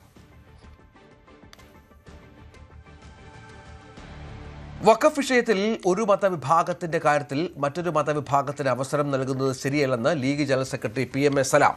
ദേവസ്വം ബോർഡിലോ ക്രിസ്ത്യൻ ദേവാലയങ്ങളിലോ ഇതര മതസ്ഥരെ നിയമിക്കുന്നില്ലല്ലോ എന്നും PMA സലാം ചോദിച്ചു. ഞങ്ങളെ സംബന്ധിച്ചിടത്തോളം വളരെ വ്യക്തമാണ്. ഈ വഖഫ് ബോർഡിനെ സംബന്ധിച്ച് കേരള ഹൈക്കോടതിയിൽ വന്ന കേസ് 4 കേസുകളാണ്. അതിലൊന്ന് ഷിയ സമുദായം ഞങ്ങളെ പ്രതിനിധിയെ വെച്ചിട്ടില്ല എന്ന് പറഞ്ഞ കേസുണ്ട്, ബോറ സമുദായം ഞങ്ങളെ പ്രതിനിധിയെ വെച്ചിട്ടില്ല എന്ന് പറഞ്ഞ കേസുണ്ട്. അതുപോലെ തന്നെ ഇതിൻ്റെ മാനദണ്ഡങ്ങളും നിയമങ്ങളും പാലിച്ചിട്ടില്ല, പിന്നെ സാങ്കേതികമായി ഇതിൻ്റെ രൂപീകരണം തെറ്റാണ് എന്ന് പറഞ്ഞൊരു കേസുണ്ട്. അതുപോലെ തന്നെ 2 അമുസ്ലിം പ്രതിനിധികളെ വെച്ചിട്ടില്ല എന്ന് പറഞ്ഞ് ഷോൺ ജോർജ് കൊടുത്ത കേസുമുണ്ട്. ഇത് 4ഉം കൂടി ഹൈക്കോടതി ക്ലബ് ചെയ്തിട്ടാണ് വിചാരണ ആരംഭിച്ചത്. അപ്പോൾ ഇതിൻ്റെ സാങ്കേതികവും നിയമപരവുമായ വ്യവസ്ഥകൾ പാലിച്ചിട്ടില്ല ഇത് രൂപീകരിക്കുമ്പോൾ എന്നുള്ളതാണെങ്കിൽ ഞങ്ങളത് പരിശോധിക്കാം എന്ന് കോടതിയിൽ പറഞ്ഞിട്ടുണ്ട്. അതാ ഞങ്ങൾ പറഞ്ഞിട്ടുള്ളൂ. അതല്ലാതെ 2 അമുസ്ലിങ്ങളെ വെച്ചോളാം എന്നൊന്നും ഞങ്ങൾ കോടതിയിൽ പറഞ്ഞിട്ടില്ല. വഖഫ് ബോർഡ് വിഷയത്തിൽ സംസ്ഥാന സർക്കാരിനെതിരെ കടുത്ത രാഷ്ട്രീയ നീക്കത്തിന് പ്രതിപക്ഷം. സംസ്ഥാന സർക്കാർ ഒത്തുകളിച്ചുവെന്നാണ് ആരോപണം. വഖഫ് ബോർഡിനെ നിർജീവമാക്കിയ കോടതി ഇടപെടലിന് വഴിയൊരുക്കിയത് സർക്കാർ നയങ്ങളാണെന്നാണ് പ്രതിപക്ഷവാദം. വഖഫ് ബോർഡ് പുനഃസംഘടനയിൽ കേന്ദ്ര സർക്കാരിനെതിരെ മാത്രമല്ല സംസ്ഥാന സർക്കാരിനെതിരെ നിലപാട് കടുപ്പിക്കുകയാണ് സംസ്ഥാനത്തെ പ്രതിപക്ഷം. കേന്ദ്ര നിലപാടിന് ഒത്താശ ചെയ്യുന്നതാണ് സംസ്ഥാന സർക്കാരിൻ്റെ നിലപാട് എന്ന് പ്രതിപക്ഷ നേതാവ് പിണറായി വിജയൻ ആരോപിച്ചു. മുസ്ലിം ലീഗിൻ്റെ കൂടി നിലപാടാണിത്. മുസ്ലിം ലീഗും കോൺഗ്രസും ചേർന്ന് BJPയുടെ കേന്ദ്ര സർക്കാർ സംഘപരിവാർ നയങ്ങൾക്ക് കുടപിടിക്കുകയെന്ന ആരോപണമാണ് പ്രതിപക്ഷം ഉന്നയിക്കുന്നത്. ഒരു ചെറുത്തുനിൽപ്പുമില്ലാതെ അവരോട് യോജിച്ചുകൊണ്ട് കേന്ദ്ര സർക്കാരിൻ്റെ തിട്ടൂരത്തിന് വഴങ്ങി പൂർണ്ണമായും വള്ളിപുള്ളി വ്യത്യാസമില്ലാതെ നിയമം നടപ്പാക്കാമെന്ന നിലപാടാണ് UDF സർക്കാർ സ്വീകരിച്ചിട്ടുള്ളത്. സർക്കാർ നിലപാടിനെതിരെ വഖഫ് ബോർഡും രംഗത്ത് വന്നു. സർക്കാർ അറിഞ്ഞുകൊണ്ട് ചെയ്യുന്ന കാര്യമാണിത്. സർക്കാർ ഒത്താശ ചെയ്യുകയാണ് കേന്ദ്രത്തിൻ്റെ നിലപാടിനെന്നാണ് വഖഫ് ബോർഡിൻ്റെയും ആരോപണം. എന്നാൽ പിണറായി വിജയൻ കളവ് പറയുകയാണ്. സംസ്ഥാന സർക്കാർ കേന്ദ്ര നിലപാടിന് അനുകൂലമായി കോടതിയിൽ ഒരിടത്തും ഒരു നിലപാടും എടുത്തിട്ടില്ല എന്നാണ് ലീഗ് നേതാവ് PMA സലാം ഇന്ന് പ്രതികരിച്ചത്. സാങ്കേതികവും നിയമപരവുമായ വ്യവസ്ഥകൾ പാലിച്ചിട്ടില്ല ഇത് രൂപീകരിക്കുമ്പോൾ എന്നുള്ളതാണെങ്കിൽ ഞങ്ങളത് പരിശോധിക്കാം എന്ന് കോടതിയിൽ പറഞ്ഞിട്ടുണ്ട്. അതാ ഞങ്ങൾ പറഞ്ഞിട്ടുള്ളൂ. അതല്ലാതെ 2 അമുസ്ലിങ്ങളെ വെച്ചോളാം എന്നൊന്നും ഞങ്ങൾ കോടതിയിൽ പറഞ്ഞിട്ടില്ല. കേരള ഗവൺമെൻറ് കോടതിയിൽ പറഞ്ഞിട്ടില്ല. വളരെ വ്യക്തമാണ്. എന്നാൽ സലാമിൻ്റെ ആരോപണങ്ങൾ പിണറായി വിജയൻ തള്ളിക്കളഞ്ഞു. സംസ്ഥാന സർക്കാർ അഭിഭാഷകൻ ഹൈക്കോടതിയിൽ കൊടുത്ത സ്റ്റേറ്റ്മെൻറ്റ് ഉദ്ധരിച്ചുകൊണ്ടാണ്, അത് വായിച്ചുകൊണ്ടാണ് സലാമിനെതിരെ പിണറായി ഇന്ന് രംഗത്ത് വന്നത്. ആരാണ് കളവ് പറയുന്നതെന്ന് ഈ രേഖകൾ വ്യക്തമാക്കുമെന്നായിരുന്നു പിണറായിയുടെ മറുപടി. അമുസ്ലിങ്ങളെ ഇപ്പോൾ ഈ വഖഫ് ബോർഡിൽ ഉൾപ്പെടുത്താനുള്ള കേന്ദ്ര നീക്കം മതനിരപേക്ഷത തകർക്കുന്നതെന്നാണ് CPM-ന്റെ ഇടതുമുന്നണിയുടെയും നിലപാട്. ഇപ്പോൾ മുസ്ലിം വിഭാഗത്തിനെതിരെയാണ് ഈ നീക്കമെങ്കിൽ ഇനി മറ്റു വിഭാഗങ്ങൾക്കും ഈ അവസ്ഥ വരുമെന്ന മുന്നറിയിപ്പും ഇന്ന് പിണറായി വിജയൻ നൽകി. നടൻ മോഹൻലാലിനെതിരായ ആനക്കൊമ്പ് കേസിൽ സമഗ്ര അന്വേഷണം വേണമെന്ന് പരാതിക്കാരനായ അഭിഭാഷകൻ എബ്രഹാം P. മീഞ്ചങ്കര 3 ജോഡി ആനക്കൊമ്പുകളുടെ കാര്യം മറച്ചുവെച്ചത് എന്തിനെന്നും കൃത്യമായ അന്വേഷണം വേണമെന്നുമാണ് ആവശ്യം. പുതുതായി വെളിപ്പെടുത്തിയ 3 ആനക്കൊമ്പുകളുടെ വിവരങ്ങൾ കൂടി മോഹൻലാലിനോട് വെളിപ്പെടുത്താനാണ് DFO ആവശ്യപ്പെട്ടിരിക്കുന്നത്. അതിനിടയിൽ ഇതെന്തുകൊണ്ടാണ് പെട്ടെന്ന് മോഹൻലാൽ ഈ 3 ആനക്കൊമ്പുകളുടെ വിവരങ്ങൾ കൂടി പറഞ്ഞത്? അത് വനം വകുപ്പും മോഹൻലാലിനെ രക്ഷിക്കുന്നതിന് വേണ്ടിയിട്ടുള്ള ഒരു നടപടിയായിട്ടാണ് കണക്കാക്കുന്നതെന്നാണ് പരാതിക്കാരനായ അഭിഭാഷകൻ പറയുന്നത്. ഇത്രയും നാളും, അതായത് 2015-ലായിരുന്നു നിയമ പോരാട്ടം തുടങ്ങിയത്. അന്നൊന്നും വെളിപ്പെടുത്താതെ പെട്ടെന്ന് എന്തുകൊണ്ടാണ് ഇത്തരത്തിലൊരു നടപടിയിലേക്ക് മോഹൻലാൽ കടന്നതെന്നൊരു സംശയം കൂടിയാണ് അദ്ദേഹം ഉന്നയിക്കുന്നത്. ഇതിന്റെ പിന്നിൽ സമഗ്രമായ അന്വേഷണം വേണം. പെട്ടെന്നുള്ള ഈ വെളിപ്പെടുത്തലിൽ ദുരൂഹതയുണ്ടെന്നാണ് പറയുന്നത്. പ്രത്യേകിച്ച് മോഹൻലാലിനെ സംരക്ഷിക്കുക, അതായത് തന്റെ പക്കലുള്ള ആനക്കൊമ്പിന്റെ വിശദാംശങ്ങളെല്ലാം തന്നെ മോഹൻലാലിന് വനം വകുപ്പിന് നൽകി കഴിഞ്ഞാൽ മോഹൻലാലിനെ നിയമപരമായി സംരക്ഷിക്കുന്ന തലത്തിലേക്ക് വനം വകുപ്പ് കടന്നേക്കും എന്നൊരു സംശയമാണ് അദ്ദേഹം ഉന്നയിക്കുകയും ചെയ്യുന്നത്. ഒരു അഫിഡവിറ്റിൽ ഗ്രാൻഡ് മദറിൻ്റെ ആണ് എന്ന് പറഞ്ഞിട്ട് പറ്റൂല. അദ്ദേഹം ആ 13 ശില്പങ്ങളും ഫാമിലിയിലെ അസറ്റാണെന്നാണ് പറഞ്ഞിരിക്കുന്നത്. അതിനൊന്നും ഒരു തെളിവില്ല. ഇതൊക്കെ ഇനി പരിശോധിച്ച് അതിൻ്റെ സയൻറ്റിഫിക്കായിട്ടും മറ്റ് ഡോക്യുമെൻ്ററി ആയിട്ട് പരിശോധിച്ചാൽ ഏത് കാലഘട്ടത്തിലാണ്, എവിടത്തെയാണ്, അതിൻ്റെ ഏജ് എന്താണ്, ഇതെല്ലാം പരിശോധിക്കാനുള്ള ബാധ്യത സർക്കാരിനുണ്ട്. എന്തായാലും കഴിഞ്ഞ ദിവസമാണ് മോഹൻലാല് തന്റെ പക്കലുള്ള 3 ജോഡി ആനക്കൊമ്പുകളെ കുറിച്ചുള്ള വിവരങ്ങൾ നൽകുന്നത്. മൊത്തം 5 ജോഡി ആനക്കൊമ്പുകളാണ് മോഹൻലാലിന്റെ പക്കലുള്ളത്. അതോടൊപ്പം തന്നെ ഇതുകൊണ്ട് നിർമ്മിച്ച വസ്തുക്കളും മോഹൻലാലിന്റെ പക്കലുണ്ടെന്നാണ് മോഹൻലാല് മലയാറ്റൂർ DFOയ്ക്ക് നൽകിയ റിപ്പോർട്ടിൽ പറയുന്നത്.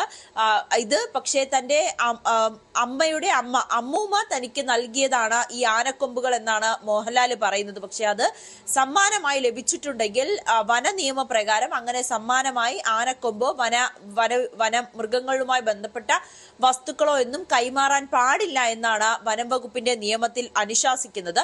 അത് തെറ്റിച്ചാണ് മോഹൻലാൽ ചെയ്തിരിക്കുന്നതെങ്കിൽ കടുത്ത നടപടികളിലേക്ക് തന്നെ പോകേണ്ടിയിരിക്കുന്നു. പക്ഷേ ഇത് തനിക്ക് പാരമ്പര്യമായി ലഭിച്ച ആനക്കൊമ്പാണെങ്കിൽ അത് തെളിയിക്കുന്ന രേഖകളടക്കം മോഹൻലാൽ വനം വകുപ്പിന് കൈമാറിയേ മതിയാകൂ. എന്തായാലും വിശദമായ ഒരു പരിശോധന തന്നെയായിരിക്കും വനം വകുപ്പിന്റെ ഭാഗത്തു നിന്നും ഉണ്ടാവുക. സാധാരണക്കാരന് ഒരു നിയമവും നടനായതുകൊണ്ട് മോഹൻലാലിന് മറ്റൊരു നിയമവുമാണോ ഇവിടെ ഉള്ളത് എന്നൊരു ചോദ്യമാണ് ഈ അഭിഭാഷകൻ ഉൾപ്പെടെയുള്ളവർ ചോദിക്കുന്നത്. കർണാടക ബെൻഡ്യാളിൽ പ്രണയ നൈരാശ്യത്തെ തുടർന്ന് 21-കാരിയെ വെട്ടിക്കൊന്ന പ്രതി പിടിയിൽ. വെൽത്തങ്ങാടി ഒടിനല്ലൽ സ്വദേശി ചേതനാണ് പിടിയിലായത്. ബംഗളൂരുവിന് സമീപം വാമഞ്ചൂർ പച്ചനാടിയിൽ വെച്ചാണ് ഇയാളെ പിടികൂടിയത്. ബണ്ടിയാൾ ഉള്ളിഗ്രാമിലെ ബാലപ്പ ഗൌഡയുടെ മകൾ ലാവണ്യാണ് ബെൻഡാൾ KSRTC ബസ് സ്റ്റാൻഡിൽ വെച്ച് പട്ടാപ്പകൽ വെട്ടിക്കൊന്നത്. കർണാടക ബണ്ട്വാളിൽ പ്രണയ നൈരാശ്യത്തെ തുടർന്ന് 21-കാരിയെ പട്ടാപ്പകൽ വെട്ടിക്കൊലപ്പെടുത്തിയ കേസിൽ പ്രതി പിടിയിൽ. ബെൽത്തങ്ങാടി ഒടിനല്ലൽ സ്വദേശി ചേതനാണ് പിടിയിലായത്. മംഗളൂരുവിന് സമീപം വാമഞ്ചൂർ പച്ചനാടിയിൽ വെച്ചാണ് പ്രതി പിടിയിലായത്. ബണ്ട്വാൾ ഉള്ളിഗ്രാമിലെ ബാലപ്പ ഗൌഡയുടെ മകൾ ലാവണ്യാണ് കൊല്ലപ്പെട്ടത്. ബണ്ട്വാൾ KSRTC ബസ് സ്റ്റാൻഡിൽ വെച്ച് പട്ടാപ്പകൽ അതിക്രൂരമായാണ് പ്രതി ലാവണ്യെ വെട്ടിക്കൊലപ്പെടുത്തിയത്. 4 വർഷം മുൻപ് ഇരുവരും തമ്മിൽ പ്രണയത്തിലായിരുന്നു. പിന്നീട് പ്രണയത്തിൽ നിന്ന് പെൺകുട്ടി പിന്മാറുകയായിരുന്നു. ഇതിലുള്ള ಪಗೆയാണ് ಕೊಲೆಪಾತಕಕ್ಕೆ ಕಾರಣವೆಂದು ಪೊಲೀಸ್ പറഞ്ഞു. ಅವಳನ್ನು ಮರ್ಡರ್ ಮಾಡಿರೋದು ಅವಳ ದೂರದ ರಿಲೇಟಿವ್ ಆಗಿದ್ದ ಚೇತನಂದ ಒಬ್ಬನು ಆ ಹುಡುಗಿಯನ್ನು ಏಕಪಕ್ಷವಾಗಿ ಲವ್ ಮಾಡ್ತಾ ಇದ್ದ. ಅವನೇ ಮರ್ಡರ್ ಮಾಡಿದ್ದಾನೆ, ತಲ್ವಾರನ್ನು ತಗೊಂಡು ಬಂದು ಎಂದು ಗೊತ್ತಾಗಿದೆ. ತದನಂತರ ಆರೋಪಿ ಪತ್ತೆ ಹಚ್ಚಲಿಕ್ಕೆ ವಿಶೇಷ ತಂಡಗಳನ್ನು ನೇಮಿಸಲಾಗಿದೆ.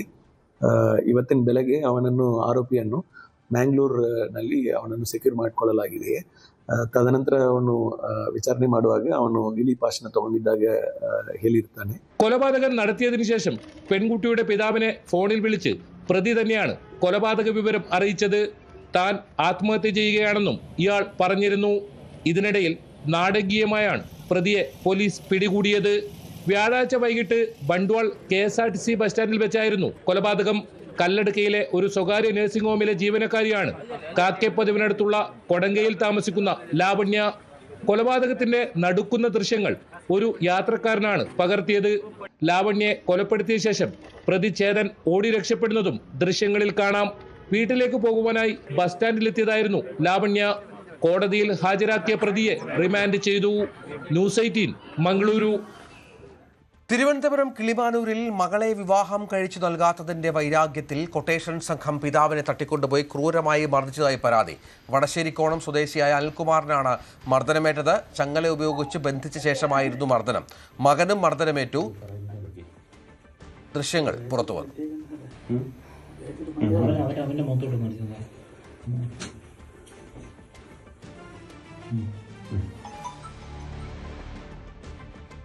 തിരുവനന്തപുരം നെയ്യാറ്റിൻകര കുന്നത്തുകാലിൽ 13 വയസ്സുകാരിയെ ഇളയച്ചൻ മർദ്ദിച്ചതായി പരാതി. ഇരുചക്രവാഹനം ഓടിക്കാൻ ശ്രമിച്ചെന്ന് ആരോപിച്ചായിരുന്നു മർദ്ദനം.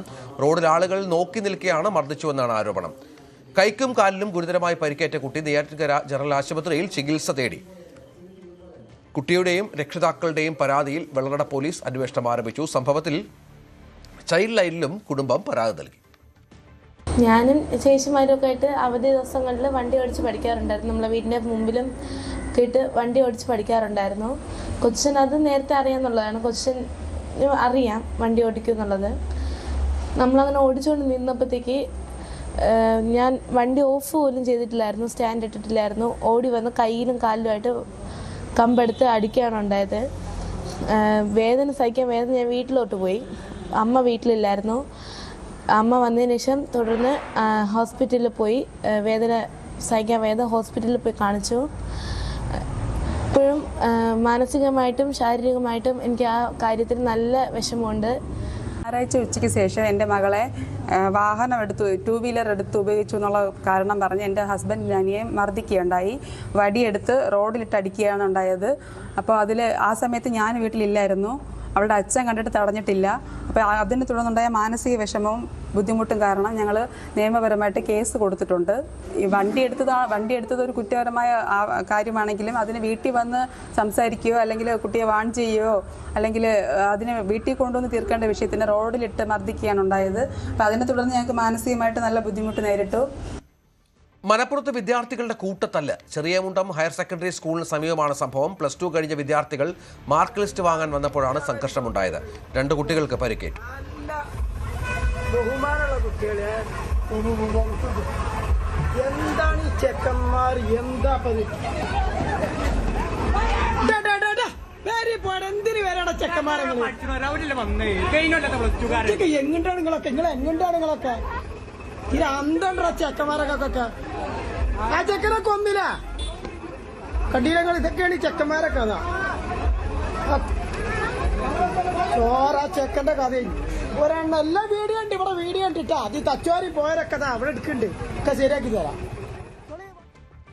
തിരുവനന്തപുരം വിഴിഞ്ഞത്ത് ആത്മഹത്യയ്ക്ക് ശ്രമിച്ച വിദ്യാർത്ഥി ചികിത്സയിലിരിക്കെ മരിച്ചു. വിഴിഞ്ഞം പയറ്റുവിള സ്വദേശി അക്ഷയ് വിജയാണ് മരിച്ചത്. തമ്പാനൂർ മിത്ര ഇൻസ്റ്റിറ്റ്യൂട്ടിലെ 2ാം വർഷ BBA വിദ്യാർത്ഥിയായിരുന്നു അക്ഷയ്. കഴിഞ്ഞ 10-ന് വീടിന്റെ 2ാമത്തെ നിലയിൽ തൂങ്ങിയ നിലയിലായിരുന്നു അക്ഷയെ കണ്ടെത്തിയത്. തുടർന്ന് നെയ്യാറ്റിൻകരയിലെ സ്വകാര്യ ആശുപത്രിയിലും തിരുവനന്തപുരം മെഡിക്കൽ കോളേജ് ആശുപത്രിയിലും ചികിത്സയിലായിരുന്നു. അസ്വാഭാവിക മരണത്തിന് കേസെടുത്ത് വിഴിഞ്ഞം പോലീസ്. അശ്ലീല ദൃശ്യങ്ങൾ പങ്കുവച്ച കേസിൽ വിവാദ യൂട്യൂബർ തൊപ്പി എന്ന നിഹാദിനെ പിടികൂടാനാവാതെ പോലീസ്. നിഹാദ് വിദേശത്തേക്ക് കടക്കാൻ സാധ്യതയുള്ളതിനാൽ പോലീസ് ലുക്കൌട്ട് സർക്കുലർ പുറത്തിറക്കി.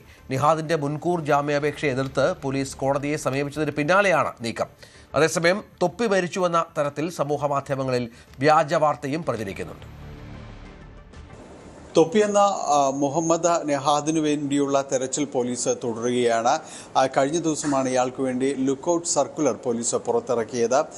ഈ കേസുമായി ബന്ധപ്പെട്ടുകൊണ്ട് പോലീസ് തുടക്കം മുതൽ ഇയാളെ അന്വേഷിക്കുന്നുണ്ടെങ്കിൽ ഇയാൾ മുൻകൂർ ജാമ്യത്തിനടക്കമുള്ള ശ്രമങ്ങൾ തുടങ്ങിയിരുന്നു. ഇന്ന് ജില്ലാ സെഷൻസ് കോടതി, എറണാകുളം ജില്ലാ സെഷൻസ് കോടതി ഇയാളുടെ മുൻകൂർ ജാമ്യാപേക്ഷ കേസ് വന്നെങ്കിൽ കൂടിയും ഹർജി പരിഗണിക്കുന്നത് തിങ്കളാഴ്ചത്തേക്ക് അത് മാറ്റിയിട്ടുണ്ട്. ഏതായാലും ഈ ദിവസങ്ങൾ വരെയും ഇയാൾ ഒളിവിൽ തന്നെ ആയിരിക്കും എന്ന കാര്യമാണ് പോലീസിൻ്റെ ഒരു നിഗമനമുള്ളത്. പോലീസ് ഇയാൾക്ക് വേണ്ടി തിരച്ചിൽ തുടരുന്നു. ഒപ്പം തന്നെയും വിദേശത്തേക്ക് കടക്കാനുള്ളൊരു സാധ്യത കണക്കിലെടുത്തുകൊണ്ടാണ് ലുക്കൌട്ട് സർക്കുലർ അടക്കം ഇയാൾക്ക് പുറത്തിറക്കിയത്. അതോടൊപ്പം തന്നെയാണ് ഇയാൾ മരിച്ചു എന്ന രീതിയിലുള്ള ചില പ്രചരണങ്ങൾ, വ്യാജ പ്രചരണങ്ങളാണ് പോലീസ് സ്ഥിരീകരിച്ചിട്ടുണ്ട്. ആ രീതിയിൽ സമൂഹ മാധ്യമങ്ങളിലടക്കം ചില പ്രചാരണങ്ങളടക്കം നടക്കുന്നുണ്ട്. ഇയാളുടെ സുഹൃത്തുക്കൾക്ക് വേണ്ടിയും പോലീസ് ഈ ചോദ്യം ചെയ്യലിന് ഹാജരാകാൻ നോട്ടീസ് നൽകിയെങ്കിലും ആരും തന്നെയും ഈ നോട്ടീസിനോട് പ്രതികരിച്ചിട്ടുമില്ല. അതേസമയം തന്നെ ഇയാളുടെ ഒരു സുഹൃത്ത് മുഹമ്മദ് മമ്മു ഇയാൾ നേരത്തെ ആദ്യം ഇയാൾക്ക് ഒപ്പമുണ്ടായിരുന്ന ആളാണ്, തൊപ്പിക്കൊപ്പമുണ്ടായിരുന്ന ആളാണ്. ഇയാളെ കഴിഞ്ഞ ദിവസം പോലീസ് മറ്റൊരു കേസുമായി ബന്ധപ്പെട്ടുകൊണ്ട് പോലീസ് അറസ്റ്റ് ചെയ്തിട്ടുണ്ട്. അതൊരു സ്ത്രീയെ അപമര്യാദയായവരോട് ഈ സമൂഹ മാധ്യമങ്ങളിലടക്കം യൂട്യൂബിലടക്കം അവർക്കെതിരെ ചില ഇയാൾ സംസാരിക്കുകയും ചില അശ്ലീലമായ രീതിയിലെല്ലാം തന്നെ അവർക്കെതിരെ ചില വാക്കുകൾ ഉപയോഗിച്ചു എന്നതടക്കമുള്ള പരാതിയുടെ അടിസ്ഥാനത്തിലാണ് ഇയാൾ അറസ്റ്റ് ചെയ്തത്. ഈ കേസിലും തൊപ്പി പ്രതിയാണ്. അതിൽ കൂടി ചോദ്യം ചെയ്യലടക്കമുള്ള കാര്യങ്ങൾ വേണ്ടിവരും. അങ്ങനെ ഇവരുടെ കൂട്ടത്തിലുള്ള ഈ കൂട്ടുകാരടക്കം, തൊപ്പിയുടെ ഒപ്പം നിൽക്കുന്നവരടക്കം തന്നെ ഈ സ്ത്രീവിദ്വേഷപരമായ പരാമർശങ്ങൾ ആ രീതിയിലെല്ലാം തന്നെ നടത്തുന്നത് പോലീസിൻ്റെ ശ്രദ്ധയിൽപ്പെട്ടിട്ടുണ്ട്. അതുകൊണ്ടാണ് കൂട്ടുകാരെ അടക്കം ചോദ്യം ചെയ്യാനായിട്ട് നിശ്ചയിച്ചിട്ടുള്ളത്. എന്നാൽ ആരും തന്നെയും ഇതിനോട് പ്രതികരിച്ചിട്ടില്ല. പക്ഷേ പോലീസും അവർക്കെതിരെ ഒരു കടുത്ത നടപടികളിലേക്ക് നീങ്ങുന്നില്ല എന്നതാണ് ശ്രദ്ധേയം. തൊപ്പിയെ കേന്ദ്രീകരിച്ച് തന്നെയാണ് പോലീസിൻ്റെ ഒരു അന്വേഷണം തുടരുന്നത്. ഇയാൾ ഇതുവരെയും കസ്റ്റഡിയിലെടുക്കാൻ പോലീസിന് കഴിഞ്ഞിട്ടില്ല. ഒരു ഭാഗത്ത് ഇയാൾക്ക് വേണ്ട മുൻകൂർ ജാമ്യാപേക്ഷ, അതുമായി ബന്ധപ്പെട്ടുകൊണ്ടുള്ള കോടതി നടപടികൾ പുരോഗമിക്കുകയാണ്. ഒരുപക്ഷെ കോടതിയുടെ ഒരു തീരുമാനം അറിഞ്ഞതിന് ശേഷമായിരിക്കാം പോലീസ് കസ്റ്റഡിയിലെടുക്കുക എന്നതാണ് അറിയാനായിട്ട് സാധിക്കുന്നത്. ചിലപ്പോഴെങ്കിലും ജാമ്യാപേക്ഷകൾ കോടതിയുടെ പരിഗണനയ്ക്ക് ഇരിക്കുമ്പോൾ അതിലൊരു തീർപ്പ് കൽപ്പിക്കുന്നത് വരെയും പോലീസ് ആ രീതിയിലേക്ക് പോകാറുണ്ട്. ഏതായാലും നിലവിൽ പോലീസ് അറിയിക്കുന്നത് ഇയാൾക്ക് വേണ്ടിയുള്ള തിരച്ചിൽ തുടരുകയാണെന്നാണ്. കണ്ണൂരിൽ മിനറൽ റവന്യൂ ഇൻസ്പെക്ടർ പിടിയിൽ 15,000 രൂപ കൈക്കൂലി വാങ്ങിയതിനാണ് നടപടി. ജില്ലാ മൈനിംഗ് ആൻഡ് ജിയോളജി ഓഫീസിലെ PV ശ്രീധരനാണ് പിടിയിലായത്. ചെറുകുന്ന് സ്വദേശിയാണ് ഇയാൾ പണം ആവശ്യപ്പെട്ടത്. പൂഴിമണ്ണ് ശേഖരിച്ച് വിൽപ്പന നടത്താനുള്ള അനുമതിക്കായാണ് പണം ചോദിച്ചത്. ദക്ഷിണേന്ത്യൻ ടെലിവിഷൻ OTT മേഖലയിലെ നിർമ്മാതാക്കളുടെ പുതിയ കൂട്ടായ്മയായ television and OTT producers council of south ഔദ്യോഗികമായി നിലവിൽ വന്നു. എറണാകുളത്ത് നടന്ന ചടങ്ങിൽ സംഘടനയുടെ ഉദ്ഘാടനവും വാർത്താസമ്മേളനവും നടന്നു. എറണാകുളം റെക്ക ക്ലബ്ബിലാണ് ചടങ്ങ് ഔദ്യോഗികമായി നടന്നത്. ദക്ഷിണേന്ത്യൻ ടെലിവിഷൻ OTT മേഖലയിലെ നിർമ്മാതാക്കൾ നേരിടുന്ന പൊതുപ്രശ്നങ്ങൾക്ക് ഏകോപിതമായ പരിഹാരം കണ്ടെത്തുക സംഘടനയുടെ പ്രധാന ലക്ഷ്യമാണെന്ന് ഭാരവാഹികൾ വ്യക്തമാക്കി. ബ്രോഡ്കാസ്റ്റർമാർ, OTT പ്ലാറ്റ്ഫോമുകൾ, നിർമ്മാതാക്കൾ, കലാകാരന്മാർ, സാങ്കേതിക പ്രവർത്തകർ എന്നിവർക്കിടയിൽ കൂടുതൽ സഹകരണവും ഏകോപനവും ഉറപ്പാക്കുന്നതിനുള്ള പ്രവർത്തന പദ്ധതികളും വാർത്താസമ്മേളനത്തിൽ അവതരിപ്പിച്ചു. Top cost president A. Prasad റാവുവിന്റെ നേതൃത്വത്തിൽ വിവിധ സംസ്ഥാനങ്ങളിലെ എക്സിക്യൂട്ടീവ് കമ്മിറ്റി അംഗങ്ങൾ ചടങ്ങിലും വാർത്താസമ്മേളനത്തിലും പങ്കെടുത്തു.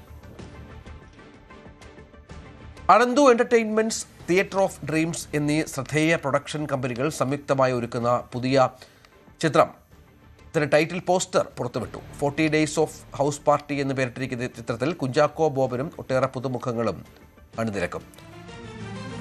ഒരു പാർട്ടി വൈബ് ചിത്രമായിരിക്കുമെന്നാണ് പോസ്റ്റർ നൽകുന്ന സൂചന. രോമാഞ്ചം, ആവേശം എന്നീ ചിത്രങ്ങളിൽ അസിസ്റ്റന്റായി പ്രവർത്തിച്ച ഷിഫിന ബിബിൻ പക്കറാണ് സിനിമയുടെ രചനയും സംവിധാനവും. ഡോക്ടർ അനന്തു S, ഡോൾവിൻ കുര്യാക്കോസ് എന്നിവർ ചേർന്നാണ് ചിത്രം നിർമ്മിക്കുന്നത്. ഒരു വ്യാഴവട്ടക്കാലത്തിലെ നീലവസന്തവുമായി ഇടുക്കി വീണ്ടും കുറിഞ്ഞിപ്പൂക്കാലത്തിനൊരുങ്ങുന്നു. മൂന്നാറിലെ ചൊക്രമുടി ഉൾപ്പെടെയുള്ള മലനിരകൾ അടുത്ത സെപ്റ്റംബറോടെ നീലപ്പട്ടെടുക്കും. പശ്ചിമഘട്ട മലനിരകൾ ഒരിക്കൽ കൂടി നീലവസന്തത്തിന് ഒരുങ്ങുകയാണ്. 12 വർഷത്തിലൊരിക്കൽ മാത്രം പൂവിടുന്ന സ്ട്രോബിലാന്തസ് കുന്തിയാന ഇനത്തിൽപ്പെട്ട കുറിഞ്ഞിപ്പൂക്കളാണ് സെപ്റ്റംബർ, ഒക്ടോബർ മാസങ്ങളോടെ മൂന്നാറിനെ നീലക്കടലാക്കി മാറ്റുക. ഇത്തവണ ഇരവികുളം ദേശീയോദ്യാനത്തിന് പുറത്തുള്ള 5 സ്വാഭാവിക പുൽമേടുകളിലാണ് പ്രധാനമായും കുറിഞ്ഞി വിരുന്നെത്തുന്നത്. ചൊക്രമുടി, മീശപ്പുലിമല, എടലിമേട്, സെവൻമല, ഗുണ്ടുമല എന്നീ 5 കേന്ദ്രങ്ങളിൽ ഇതിനോടകം തന്നെ കുറിഞ്ഞിച്ചെടികൾ പലതും പൂവിട്ടു തുടങ്ങിയിട്ടുണ്ട്. ഈ കുറിഞ്ഞി സീസണിൽ ഏറ്റവും ശ്രദ്ധാകേന്ദ്രമാകുന്നത് പരിസ്ഥിതിലോല പ്രദേശമായ ചൊക്രമുടി മലനിരകളാണ്. മുൻ വർഷങ്ങളിൽ റിസോർട്ട് മാഫിയകൾ കയ്യേറി തച്ചുടച്ച 13 ഏക്കറിലധികം ഭൂമിയുടെ പട്ടയം റദ്ദാക്കി സർക്കാർ അത് പൂർണ്ണമായും തിരിച്ചുപിടിച്ചിരുന്നു. മനുഷ്യന്റെ കടന്നുകയറ്റങ്ങൾ ഒഴിഞ്ഞതോടെ പ്രകൃതി അതിന്റെ സ്വാഭാവികത വീണ്ടെടുത്തതിന്റെ അടയാളമാണ് ചൊക്രമുടിയിൽ ഇപ്പോൾ ദൃശ്യമാകുന്ന കുറിഞ്ഞിച്ചെടികൾ. ചൊക്രമുടിക്ക് ചുറ്റും ജീവിക്കുന്ന മധുവാൻ ആദിവാസി വിഭാഗത്തിന് തങ്ങളുടെ പവിത്രമായ മലനിരകൾ പഴയ പ്രതാപം വീണ്ടെടുക്കുന്നതിന്റെ ഒരു പുണ്യനിമിഷം കൂടിയാണിത്. ഈ നീലക്കുറിഞ്ഞ് പൂക്കുന്ന വർഷം പക്ഷേ തേനിച്ച് പെരുന്തേനീച്ചൊക്കെ കടിക്കും. പക്ഷേ തേൻ ഇഷ്ടംപോലെ ഉണ്ട്. അങ്ങനെ തേനെടുത്ത് ഞങ്ങൾ ജീവിച്ചുകൊണ്ട് ഈ ഒരു സെപ്റ്റംബർ, ഒക്ടോബർ രാവിലും മൊത്തമായിട്ട് പൂക്കുമെന്നാണ് എൻ്റെ ഒരു വിശ്വാസം. കുറിഞ്ഞി സീസൺ പ്രമാണിച്ച് വൻതോതിലെത്തുന്ന സഞ്ചാരികളെ വരവേൽക്കാൻ ജില്ലാ ഭരണകൂടം അനൌദ്യോഗികമായി ഒരുക്കങ്ങൾ ആരംഭിച്ചു കഴിഞ്ഞു. ദേവികുളം സബ് കളക്ടർ VM ആര്യയുടെ നേതൃത്വത്തിൽ വനംവകുപ്പ്, KFDC, TTPC, wild life trust of India തുടങ്ങിയ വിവിധ വകുപ്പുകളുടെ അടിയന്തര യോഗം കഴിഞ്ഞ ദിവസം ചേർന്നിരുന്നു. സന്ദർശകരുടെ തിരക്ക് നിയന്ത്രിക്കുന്നതിനായി ഓൺലൈൻ സ്ലോട്ട് ബുക്കിംഗ് സംവിധാനം ഏർപ്പെടുത്താനാണ് പ്രധാന തീരുമാനം. മേഖലയിലെ കനത്ത ഗതാഗതക്കുരുക്ക് ഒഴിവാക്കാൻ KSRTC ബസ്സുകൾ ഉൾപ്പെടെയുള്ള പൊതുഗതാഗത സംവിധാനവും കൂടുതൽ ശക്തിപ്പെടുത്തും. കർണാടക, തമിഴ്നാട്, ഗോവ സംസ്ഥാനങ്ങളിലെ പശ്ചിമഘട്ട മലനിരകളിൽ നീലക്കുറിഞ്ഞി പൂവിടാറുണ്ടെങ്കിലും മൂന്നാറിന്റെ മണ്ണിലാണ് വ്യാപകമായി പൂവിടുന്നത്. 1 മുതൽ 12 വർഷം വരെയുള്ള ഇടവേളകളിൽ പൂക്കുന്ന 64 ഇനം കുറിഞ്ഞികളാണ് പശ്ചിമഘട്ടത്തിലുള്ളത്. ഇതിൽ 47 എണ്ണം മൂന്നാറിലുണ്ട്. ന്യൂസ് 18 ഇടുക്കി. ആരടിക്കും ലോകകപ്പ്? Football in association with Methar eagle FC Kerala.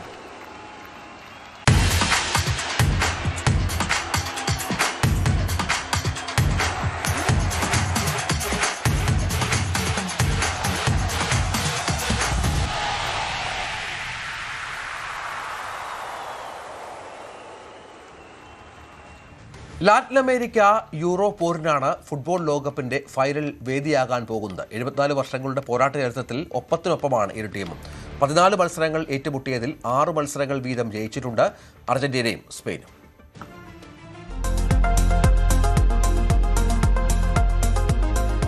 മാർച്ചിൽ നടക്കേണ്ടിയിരുന്ന ഫൈനലിസ്മ റീഷെഡ്യൂൾ ചെയ്ത പോലെ യൂറോ കപ്പ് ചാമ്പ്യന്മാരും കോപ്പ അമേരിക്ക ജേതാക്കളും കൊമ്പുകോർക്കുകയാണ് ലോകകപ്പിന്റെ കലാശപ്പോരിൽ.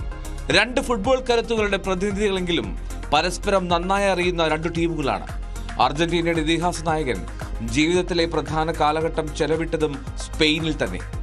ലോക കിരീടത്തിനായുള്ള പോരാണെങ്കിലും സൗഹൃദാന്തരീക്ഷം ഇല്ലാതാക്കില്ല ഈ 2 ടീമുകളുമെന്നുറപ്പ്. മെസ്സിയും യമാലും നേർക്കുനേർ വരുന്നുവെന്നതാണ് കൗതുകകരം. 2006 കുഞ്ഞു യമാലിനൊപ്പമുള്ള മെസ്സിയുടെ ചിത്രങ്ങൾ അതുകൊണ്ട് സമൂഹ മാധ്യമങ്ങളിൽ പറക്കുകയാണ്.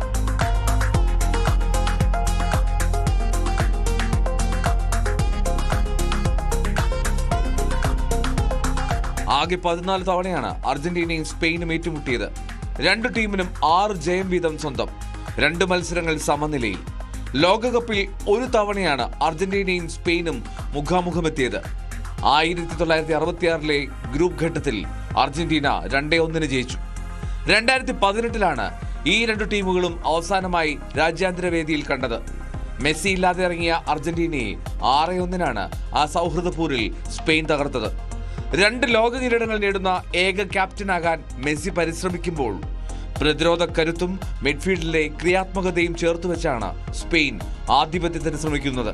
2ാമത്തെ ലോകകപ്പ് ഫൈനൽ കളിക്കുന്ന സ്പെയിൻ സുവർണ തലമുറയുടെ പിന്മുറക്കാരാകാൻ ആഗ്രഹിക്കുന്നു. ലയണൽ മെസ്സിക്ക് ഒരുപക്ഷെ അവസാന രാജ്യാന്തര വേദിയായി മാറാം ഈ ലോകകപ്പ് ഫൈനൽ. റൊസാരിയോക്കാരനാണെങ്കിലും ജീവിച്ചത് മുഴുവൻ സ്പെയിനിലാണ്. സ്പെയിനെ മറികടന്ന് ലോക കിരീടം ഉയർത്താനായാൽ അതിലും മികച്ചൊരു പടിയിറക്കമില്ല ഫുട്ബോൾ രാജാവിന്. World cup desk, news 18.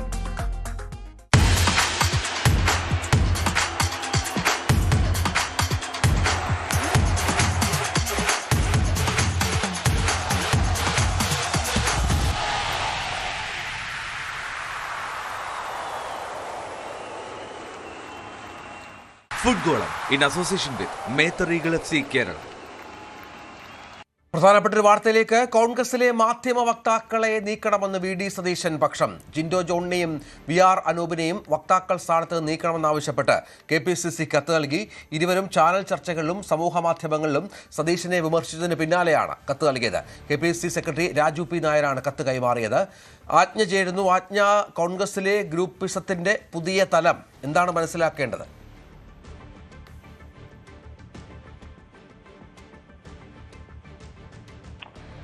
ആജ്ഞ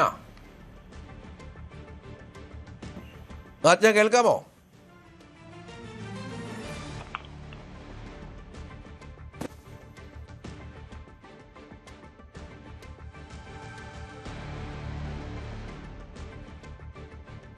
കോൺഗ്രസിൽ ഇപ്പോൾ ഗ്രൂപ്പിസത്തിന്റെ പുതിയ കാര്യങ്ങൾ പങ്കുവെക്കപ്പെടുകയാണ്. KSU വിമർശനവുമായി ബന്ധപ്പെട്ട് കോൺഗ്രസിന്റെ വക്താക്കൾ തന്നെ നടത്തിയ ചില പരാമർശങ്ങൾ അത് സതീശൻ ക്യാമ്പിനെ പ്രകോപിപ്പിച്ചിരിക്കുന്നു. ആജ്ഞാവിവരങ്ങൾ.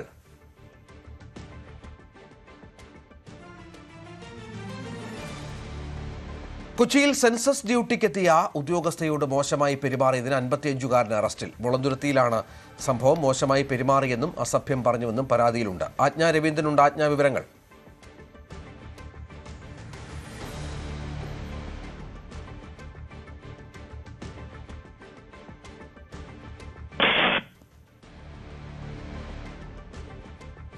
കൊച്ചിയിൽ നിന്നാണ് ഈ സംഭവം ഉണ്ടായത്. നമുക്ക് ഇനിയിപ്പോൾ സ്വർണം വെള്ളി നിരക്കുകൾ കാണാം.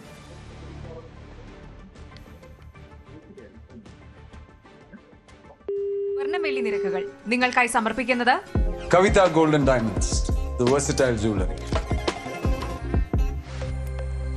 സ്വർണം 22 ക്യാരറ്റ് ഗ്രാമിന് 13,065, പവന് 1,04,520. സ്വർണം 18 ക്യാരറ്റ് ഗ്രാമിന് 10,735, പവന് 85,880.